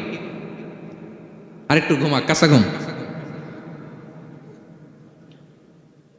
দুনিয়ার আগুন থেকে নিজের সন্তানকে বাঁচানোর জন্য যেমনি ডেকে উঠান, দুনিয়ার আগুন থেকে রক্ষা করার জন্য যেমনি ডাকেন, উঠায় নিয়ে আসেন। জাহান্নামের কঠিন আগুন থেকে বাঁচানোর জন্য ফজরের সময়ও ডাকার দরকার আছে না নাই? দুনিয়ার আগুনের চেয়ে কমপক্ষে 70 গুণ বেশি তেজওয়ালা। হ্যাঁ, বিষ্ণু বলেন নারুকুম তুকিদুন, যে আগুন দিয়ে কিচেনে রান্না করো, জাহান্নামের আগুন কিন্তু এই আগুন নয়। জাহান্নামের আগুন দুনিয়ার আগুনের চাইতে কমপক্ষে 70 গুণ বেশি তেজওয়ালা। তাহলে ফজরের সময় ডাকবেন তো ছেলে মেয়েকে? হ্যাঁ, নিজেও পড়বেন, ছেলে মেয়েদেরকেও ডাকবেন। আকিমিস সালাহ। 4 নম্বরে বললেন বাবা নামাজ কায়েম করো, নামাজ ছেড়ে দিও না। 5 নম্বরে বললেন ওয়ামুর বিল মারুফ, ভালো কাজের আদেশ করো। 6 নম্বরে বললেন ওয়ানহা আনিল মুনকার, খারাপ কাজ থেকে নিষেধ করো। দেখেন কি বাবা ছিল সাইয়েদনা লোকমান। ছেলেরা বললেন, নামাজ পড়ার পরে বললেন ওয়ামুর বিল মারুফ, ভালো কাজের আদেশ করবা, ভালো কাজের আদেশ করো। ওয়ানহা আনিল মুনকার, মন্দ কাজ থেকে নিষেধ করো। আমরা অনেকে নিজেরাই ভালো করি, নিজেরাই ভালো কাজ করি, অন্যদেরকে বলি না, এরকম আছে না নাই? সমাজে পাপ হলে, অন্যায় হলে আমরা কথা বলতে চাই না, এরকম আছে না নাই? নিজেই নামাজ পড়বে চোখ বন্ধ করে তাসবিহ পড়তে থাকে, কিন্তু মুসলিম উম্মার উপর কারবালা হয়ে যাচ্ছে তার কোনো টেন নাই। এরকম আছে না নাই? গোটা বিশ্বে মুসলমানদের উপর দিয়ে কি যাচ্ছে, সমাজে কি চলছে তার কোনো আন্দাজ নাই, খোঁজ খবর নাই, শুধু নিজেই জিকির করে। এরকম আছে না নাই? না, আযাব আসলে, গজব আসলে শুধু এই কাফের মুশরিকদেরই মারে না, মুমিনদেরও মারে, ঠিক কিনা? আল্লাহ বলে ওই আযাবকে ভয় করো, ওয়াত্তাকু ফিতনাতাল লা তুসিবান্নাল্লাযীনা যালামু মিনকুম খাসসা। ওই আযাবকে ভয় করো, এই শাস্তিকে ভয় করো, যে শাস্তি যখন আমি পাঠাই ওই শাস্তি দিয়ে শুধু জালেমদেরকে মারি না, আলেমদেরকেও মারি, ঠিক কিনা? কারণ তুমি আলেম হয়ে বসেছিলে কেন? তুমি সমাজকে বাঁচাও নাই কেন? শুধরে দাও নাই কেন? শুদ্ধাচারের অভিযানে তুমি নামো নাই কেন? ঠিক কিনা? তুমি একা একা জিকির করে তোমার আল্লাহর ওলি হইতে বলছে কে? গোটা সমাজকে তোমার বাঁচাতে হবে। একটা জাহাজ 2 তলা, আপনি আছেন 2য় তলায়, নিচ তলায় একদল লোক জাহাজের তলা ছিদ্র করতেছে। জাহাজের তলায় ছিদ্র করলে কি ঢুকে? তা আপনি যদি বলেন ওরা নিচে আছে ছিদ্র করতেছে, ওরা করুক, আমি থামাবো কেন? আমার তো দোষ নাই, আমি তো ছিদ্র করি নাই। ছিদ্র করছে কারা? ওরা। পানি ঢুকলে ওরা মরবে, আমি তো বেঁচে যাবো। বাঁচবে? কারণ সে তো জাহাজের ভিতরেই। আপনি যে যদি এই পাগলগুলারে না থামান, ওরা তো মরবেই, আপনিও শেষ। চিল্লায় বলেন ঠিক কিনা? এজন্য সমাজে যখন পাপ হয়, অন্যায় হয়, দেখা মাত্রই আপনাকে থামাতে হবে। তা না হলে এই পাপের কারণে, অন্যায়ের কারণে আযাব আর গজব যখন আসবে, পাপীরাই মরবে না, আপনিও মরবেন, ঠিক কিনা? মুসা আলাইহিস সালামের পায়ের মধ্যে একবার একটা লাল পিঁপড়া কামড় দিছে। এই সাইজের যে লাল পিঁপড়াগুলো কামড় দিলে খুব আরাম লাগে না? কেমন লাগে? হ্যাঁ, খুব ব্যথা করে, প্রচন্ড ব্যথা করে। তো মুসা আলাইহিস সালামের মেজাজ কি নরম না গরম? খুব তাড়াতাড়ি রেগে যেতেন। এক এক নবীর এক এক অ্যাট্রিবিউটস ছিল, হ্যাঁ, এক এক বৈশিষ্ট্য ছিল। উনি অনেক রেগে যেতেন। উনি থাপ্পড় মেরে একবার ফেরাউনের বাবুর্চিকে দুনিয়া থেকে শেষ, এক থাপ্পড়, এত শক্তি। সেই বুখারীতে এসেছে মালাকুল মাউতকে মারছিলেন একটা। ওই যে ছোটবেলা থেকে মারার অভ্যাস, ছোটবেলায় কার গালে দিছিল জানে না বোধহয়? ফেরাউন। অন্যায় দেখলেই ছোটবেলায় ফেরাউনের গালে দিছে একটা, বড় হয়ে ফেরাউনের বাবুর্চির একটা, এরপরে মালাকুল মাউতকেও একটা। এর কারণ মালাকুল মাউত আবার মালাকুল মাউতের মতো আসেনি, মানুষের আকৃতিতে এসেছিল। তো পারমিশন না নিয়ে ঢুকছে। উনি ভাবছে এমনি মানুষ, কিরে পারমিশন নিলি না কেন? তো মুসা আলাইহিস সালামের পায়ের মধ্যে লাল পোকা, লাল পিঁপড়া কামড় দিছে, প্রচন্ড ব্যথা পাইতেছে আর ডলতেছে আর রেগে গেছে। রেগে তাকায় দেখে এদিকে লাল পিঁপড়ার বাসা, যে পা দিয়ে ডলে সবগুলোরে মেরে ফেলছে। তো ঘটনাটা ছিল মুসা আলাইহিস সালাম আল্লাহকে জিজ্ঞেস করছিলেন, এই ঘটনাটা আল্লাহ কেন ঘটাইছে? আল্লাহকে জিজ্ঞেস করছিলেন, আল্লাহ আযাব যখন কোনো এলাকায় পাঠান তখন তো শুধু জালিমরাই মরে না, ভালো লোকগুলাও তো মারা যায়। তো এই আযাবে ভালো লোকগুলা কেন মরে? আল্লাহ উত্তর দেয় না, এই ঘটনা ঘটাই দিছে। পিঁপড়া যখন কামড় দিছে রেগে সবগুলোর মেরে ফেলছে। আল্লাহ বলে, মুসা কামড় দিছিল কয়টা? কয় আল্লাহ একটা। তো ওগুলোর মারলা কেন?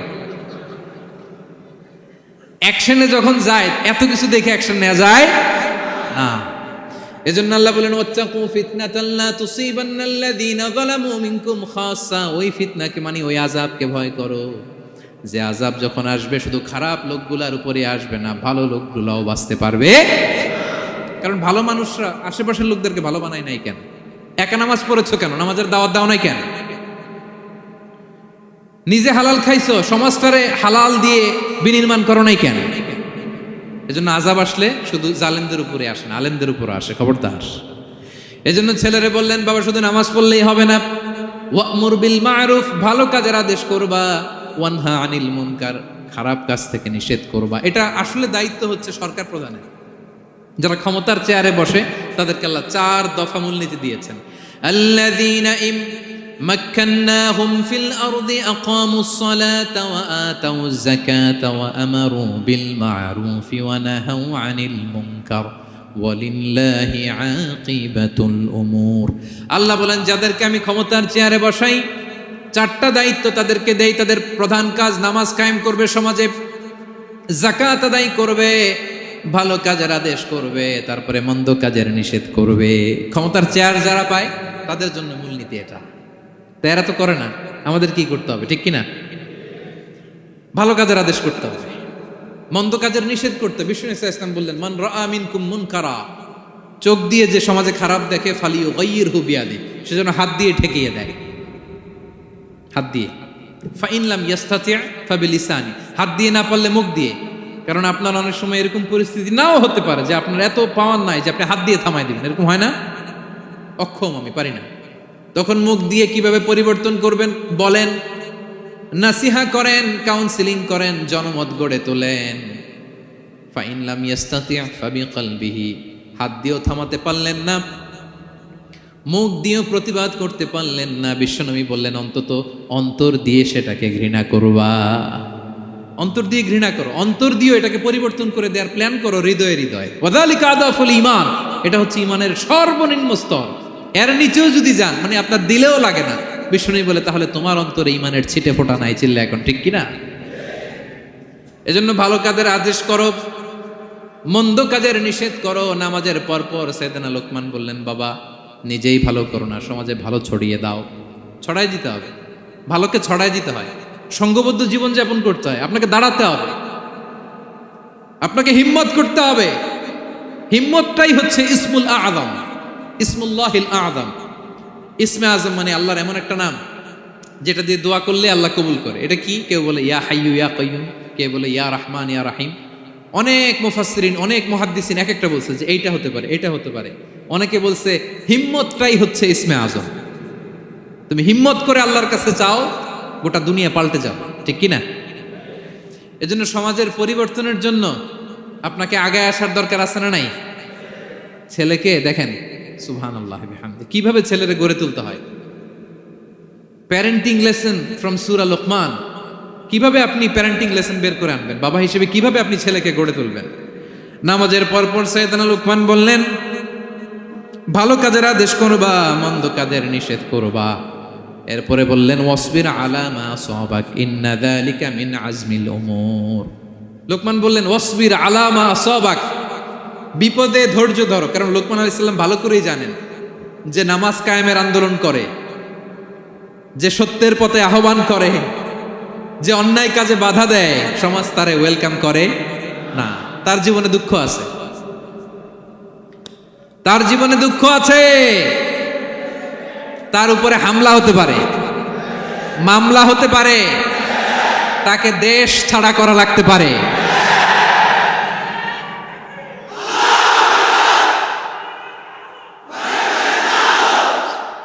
ওয়াসবির আলা মা আসাবাক, বাবা খুব ভালো করেই জানে বিপদ নেমে আসতে পারে।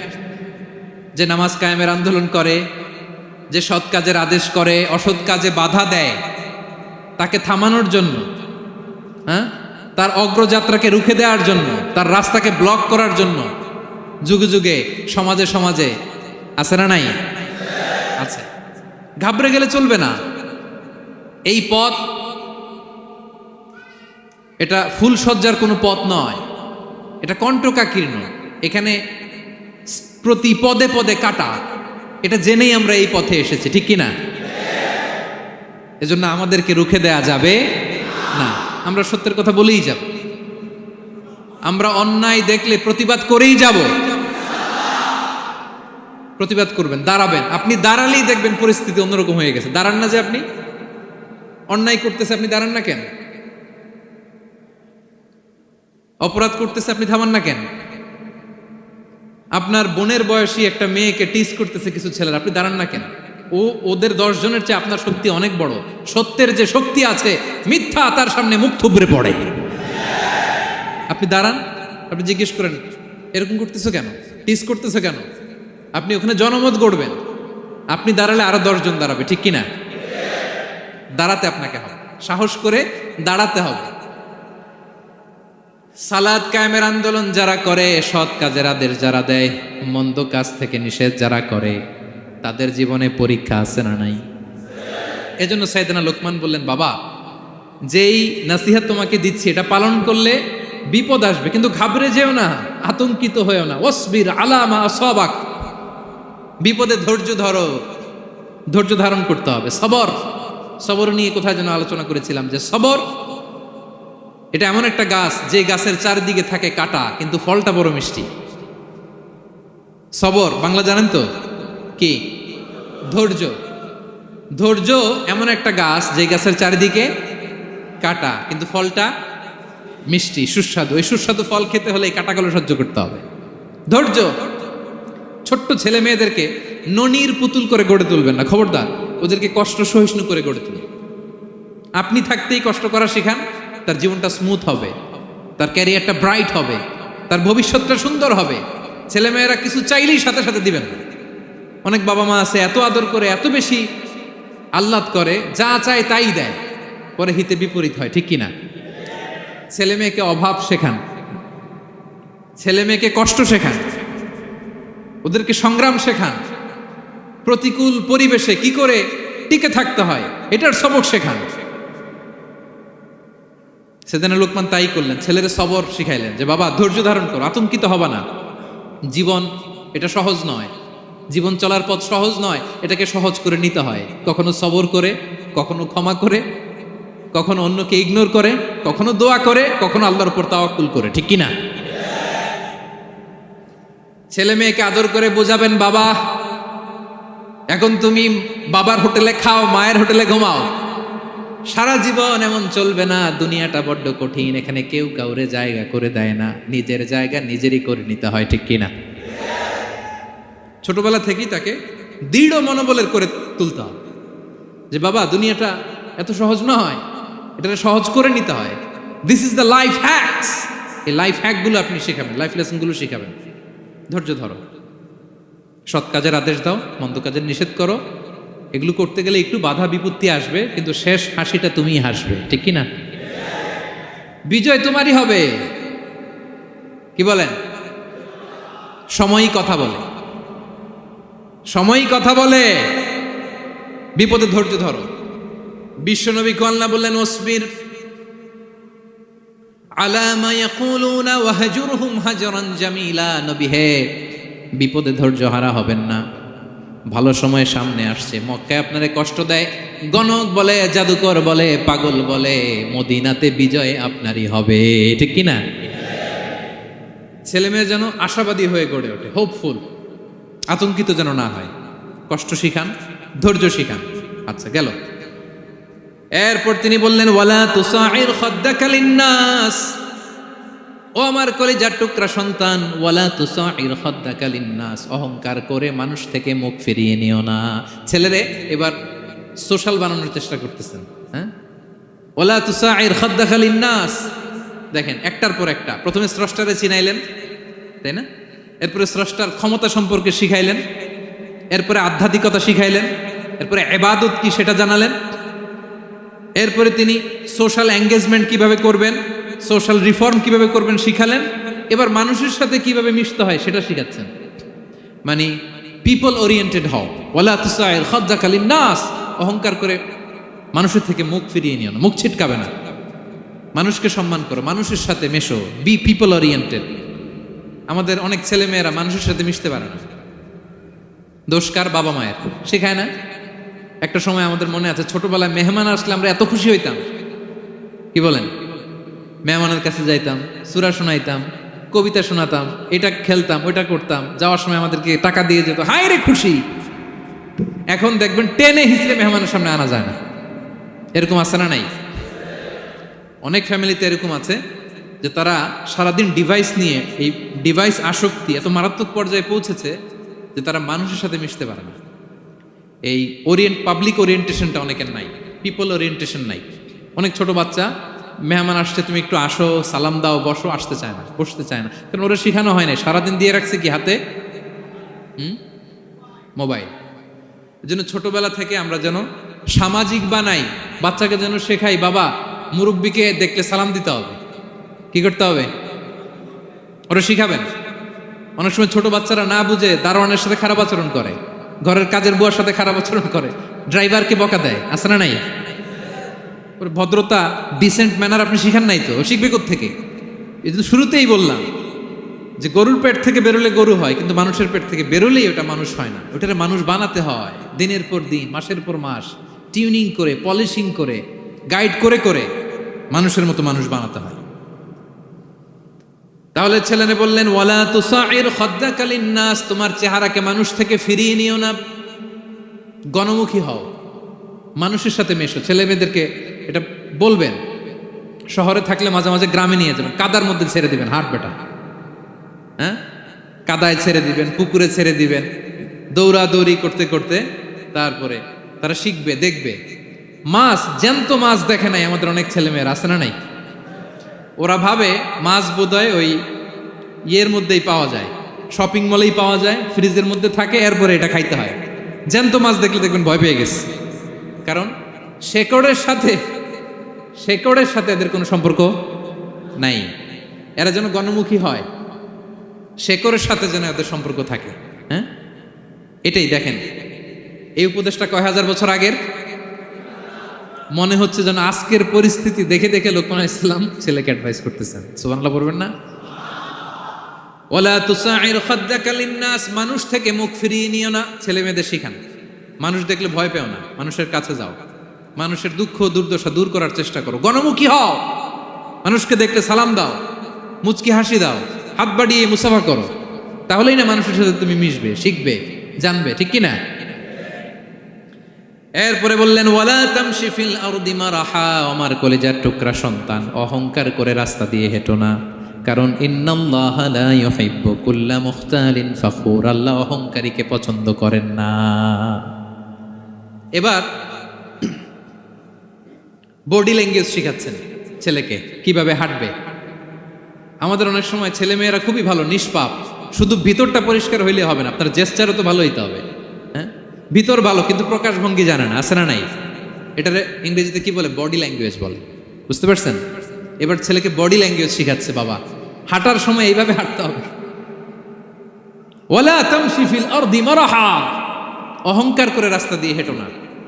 এখানে তামশি বলতে শুধু হাঁটাই না, অহংকার করে ড্রাইভ করো না, অহংকার করে হুন্ডা চালিও না। এরকম আছে না নাই? আমাদের ইয়াং ছেলে মেয়েরা হুন্ডা একটা পাইলে এমন আওয়াজ করে তারা চলবে, অসুস্থদের ক্ষতি হয়, ছোট বাচ্চারা ভয় পেয়ে যায়, মাঝরাতে মানুষ লাফ দিয়ে ওঠে ঘুম থেকে। এরকম আছে না নাই? আমাদের সন্তানরা যেন এরকম না হয়। রাস্তা দিয়ে চলতে বিনয়ের সাথে হাঁটতে হবে, ভদ্রভাবে হাঁটতে হবে, কারণ রহমানের বান্দারা অহংকারী হয় না, তারা বিনয়ী হয়, ঠিক কি না? وعباد الرحمن الذين يمشون على الأرض هونا وإذا خاطبهم الجاهلون قالوا سلاما, রহমানের বান্দারা রাস্তা দিয়ে যখন হাঁটে দাম্ভিকতার সাথে হাঁটে না, অহংকারের সাথে হাঁটে না, বিনয়ের সাথে রাস্তা দিয়ে তারা চলাফেরা করে, ঠিক কি না? তো ছেলেকে হাতে ধরে ধরে বডি ল্যাঙ্গুয়েজ শিখাচ্ছে, বাবা অহংকার করে হেঁটো না, মানুষের অহংকার সাজে না, অহংকার সাজে একজনের, তিনি কে? অহংকার কার চাদর? আল্লাহ বলে, এই চাদর ধরে যদি কেউ টান দেয় ওরে আমি জাহান্নামে নিক্ষেপ করি, ফালা উবালি, আই ডোন্ট কেয়ার, ওরে আমি জাহান্নামে ফেলবো।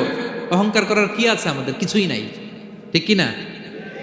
ডায়রিয়া যদি হয়, লুজ মোশন যদি হয়, 5 বার টয়লেটে গেলে এরপরে চেহারার দিকে তাকানো যায়? বিছানায় পড়ে হা হু করতে শুরু করে, তো কিসের অহংকার আপনার? লুজ মোশন 3 দিন যদি হয়, হায় রে, চেহারার দিকে তাকানো যায় না, সুন্দর চেহারা ফ্যাকাশে হয়ে গেছে, তো এই মানুষের অহংকার করা সাজে না। ছেলেকে বিনয়ী হওয়া শেখাতে হবে, বাবা বিনয়ী হও, তোমার বডি ল্যাঙ্গুয়েজটা সুন্দর করো, তোমার কথা বলায়, তোমার চলনে বলনে সবকিছুতে যেন একটা মাধুর্যতা থাকে, একটা কোমলতা থাকে, শেখানোর দরকার আছে না নাই? সব শেষে সাইয়েদনা লোকমান ছেলেকে বললেন, وَقْصِدْ فِي مَشْيِكَ وَاغْضُضْ مِنْ صَوْتِكَ إِنَّ أَنْكَرَ الْأَصْوَاتِ لَصَوْتُ الْحَمِيرِ وَقْصِدْ فِي مَشْيِكَ وَاغْضُضْ مِنْ صَوْتِكَ। তাহলে কিভাবে হাঁটবা? হাঁটার ক্ষেত্রে একটা মিডিয়াম পেস অবলম্বন করো, মিডিয়াম পেস, ভদ্রভাবে, হ্যাঁ, মিডিয়াম মধ্যমপন্থী পন্থায় তুমি হাঁটো। তোমার হাঁটার মধ্যে যেন একটা মুনশিয়ানা ভাব থাকে, তোমার হাঁটা চলাফেরায় যেন একটা ভদ্রতার ছাপ থাকে। এটা তো হাতে ধরে ধরে শিখাইতে হবে, নাহলে শিখবে না তো, বুঝবে না তো সে। ওয়াগদুদ মিন সাউতিক, কণ্ঠটাকে মোলায়েম করো, ইন্না আনকারাল আসওয়াতি লাসাউতুল হামির, কর্কশ গলায় কথা বলো না। আমাদের অনেক ছেলেমেয়েরা অনেক শাউট করে, আছে না নাই? কেউ কি শাউটিং পার্সনকে পছন্দ করে? আমরা লাইক করি? Nobody likes a shouting person. আপনি মালয়েশিয়ানদেরকে দেখেন কত কোয়াইট এন্ড কাম। হাজার হাজার মানুষ একটা প্রোগ্রাম করতেছে, একটা সাউন্ড নাই। আমাদের তো অনেক বলতে হয়, অনেক অ্যানাউন্সমেন্ট, অনেক এই সেই, ওদেরকে কিছু বলতে হয় না। ওদের আমি অনেক বড় বড় প্রোগ্রামে জয়েন করেছি, হাজার হাজার মানুষ একটা ছোট্ট ইনস্ট্রাকশন লাইন ধরে সবাই সেটা মেনে নেয়। ছেলেকে শিখাই দিলেন চলতে ফিরতে একটা মাঝারি মোলায়েম ভদ্র একটা পেস অবলম্বন করো, আর কণ্ঠটাকে নিচু করো, কর্কশ ভাষী হয়েও না। কেউ পৃথিবীতে কর্কশ ভাষীকে পছন্দ করেন? যারা চিৎকার করে চেঁচামেচি করে, আল্লাহ তাদের কণ্ঠকে গাধার কণ্ঠের সাথে তুলনা করেছেন এখানে। দ্য ব্রেইং অ্যাস, গাধার আওয়াজের চাইতে পৃথিবীতে নিকৃষ্ট কোনো আওয়াজ হতে পারে? আল্লাহ বলে, তুমি কি তোমার কণ্ঠকে গাধার আওয়াজের মতো করতে চাও? যদি না চাও, কণ্ঠটাকে মোলায়েম করো, কর্কশ ভাষায় কখনো মানুষকে সম্বোধন করো, কারণ কর্কশ ভাষীকে, এই শাউটিং পার্সনকে কেউ কখনো পছন্দ করে না। তো এই উপদেশগুলো আমাদের ছেলেমেয়েদেরকে দেওয়ার দরকার আছে না নাই? আল্লাহু আকবার। প্রজ্ঞায় সুসজ্জিত এই উপদেশ মালাগুলো সে 3000 বছর আগে যেমনি প্রাসঙ্গিক ছিল, এখনো তেমনি প্রাসঙ্গিক। এই উপদেশগুলো আমরা ছেলেমেয়েদেরকে দিতে পারবো তো? এই 10টা উপদেশ মালা বুঝতে পারছেন আপনারা? সবাই বুঝতে পারছেন? মনে থাকবে? খেয়াল থাকবে? আমি 1 মিনিটে একটু রিভাইজ করি। কি কি উপদেশ দিলেন? প্রথমেই শুকরিয়ার কথা আল্লাহ নিজে বলেছেন, শুকরিয়া করো। আমরা যেন যে কোনো পরিস্থিতিতে শুকরিয়া করি, করলেই নিয়ামত বাড়াই দিবে কে? এরপর সাইয়েদনা লোকমান ছেলেকে সর্বপ্রথম যে উপদেশটা দিলেন সেটা হলো, বাবা কি করো না। সবাই বলুন, কি করো না। কারণ শিরক হচ্ছে সবচাইতে বড় পাপ। আল্লাহ সব মাফ করে, শিরকের গুনাহ তিনি মাফ করে। এরপর আল্লাহ তাআলা নিজ থেকে আরেকটা উপদেশ ঢুকাই দিলেন, সেটা হচ্ছে কার সাথে ভালো আচরণ করো? মা বাবার সাথে। মা বাবা যদি বদদোয়া দেয়, আপনার জীবনে কখনো উন্নতি আসবে? এরপরে তিনি ছেলেকে বললেন, বাবা আল্লাহ তাআলা এমন ক্ষমতার অধিকারী, যেখানেই যে পাপ করো, ভালো কাজ করো, সবার চোখকে ফাঁকি দেয়া গেল, আল্লাহর চোখকে ফাঁকি দেয়া যায়? আল্লাহর শক্তি ক্ষমতার ব্যাপারে সতর্ক করলেন। এরপরে তিনি ছেলেকে বললেন, নামাজ কায়েম করো, নিজেও পড়ো, সমাজের সবাইকে নিয়ে পড়ো। এরপরে তিনি ছেলেকে বললেন, বাবা ভালো কাজের আদেশ দাও, মন্দ কাজের নিষেধ করো, মন্দ কাজ থামিয়ে দাও। তারপর বললেন, বাবা বিপদে ধৈর্য ধরো। এরপরে বললেন, গণমানুষের সাথে মেশো, পিপল ওরিয়েন্টেড হও। এরপর ছেলের বডি ল্যাঙ্গুয়েজ ঠিক করে দিলেন। মনে আছে তো আপনাদের? অহংকার বশত হেঁটো না, চিৎকার করে কথা বলো না। সবশেষে ওরাল কমিউনিকেশন কিভাবে করবে, শাউটিং না হয়ে মোলায়েম কণ্ঠে মানুষের সাথে যেন ভদ্রচিতভাবে কথা বলতে পারে, এই উপদেশ মালাগুলো দিলেন। আমরা যারা বাবা হয়েছি, আমরাও যেন আমাদের কলিজার টুকরা সোনামণি সন্তানদেরকে এই উপদেশগুলো দেই। মনে থাকবে? সূরা লুকমানের 12 থেকে 19 নম্বর আয়াতে আল্লাহ তাআলা এই উপদেশগুলো তুলে ধরেছেন। আল্লাহ তাআলা আমাদের সবাইকে কথাগুলো বোঝার ও আমল করার তৌফিক দান করুক। আমরা পড়ি আমিন। আমরা যেন নেককার সন্তান লাভে ধন্য হতে পারি, আল্লাহ তৌফিক দান করুন। আমরা পড়ি আমিন। আমরাও যেন সাইয়েদনা লোকমানের মতো এই উপদেশ মালাগুলো আমাদের ছেলে মেয়েদেরকে দিতে পারি, আল্লাহ তুমি তৌফিক দান করো। আমরা পড়ি আমিন।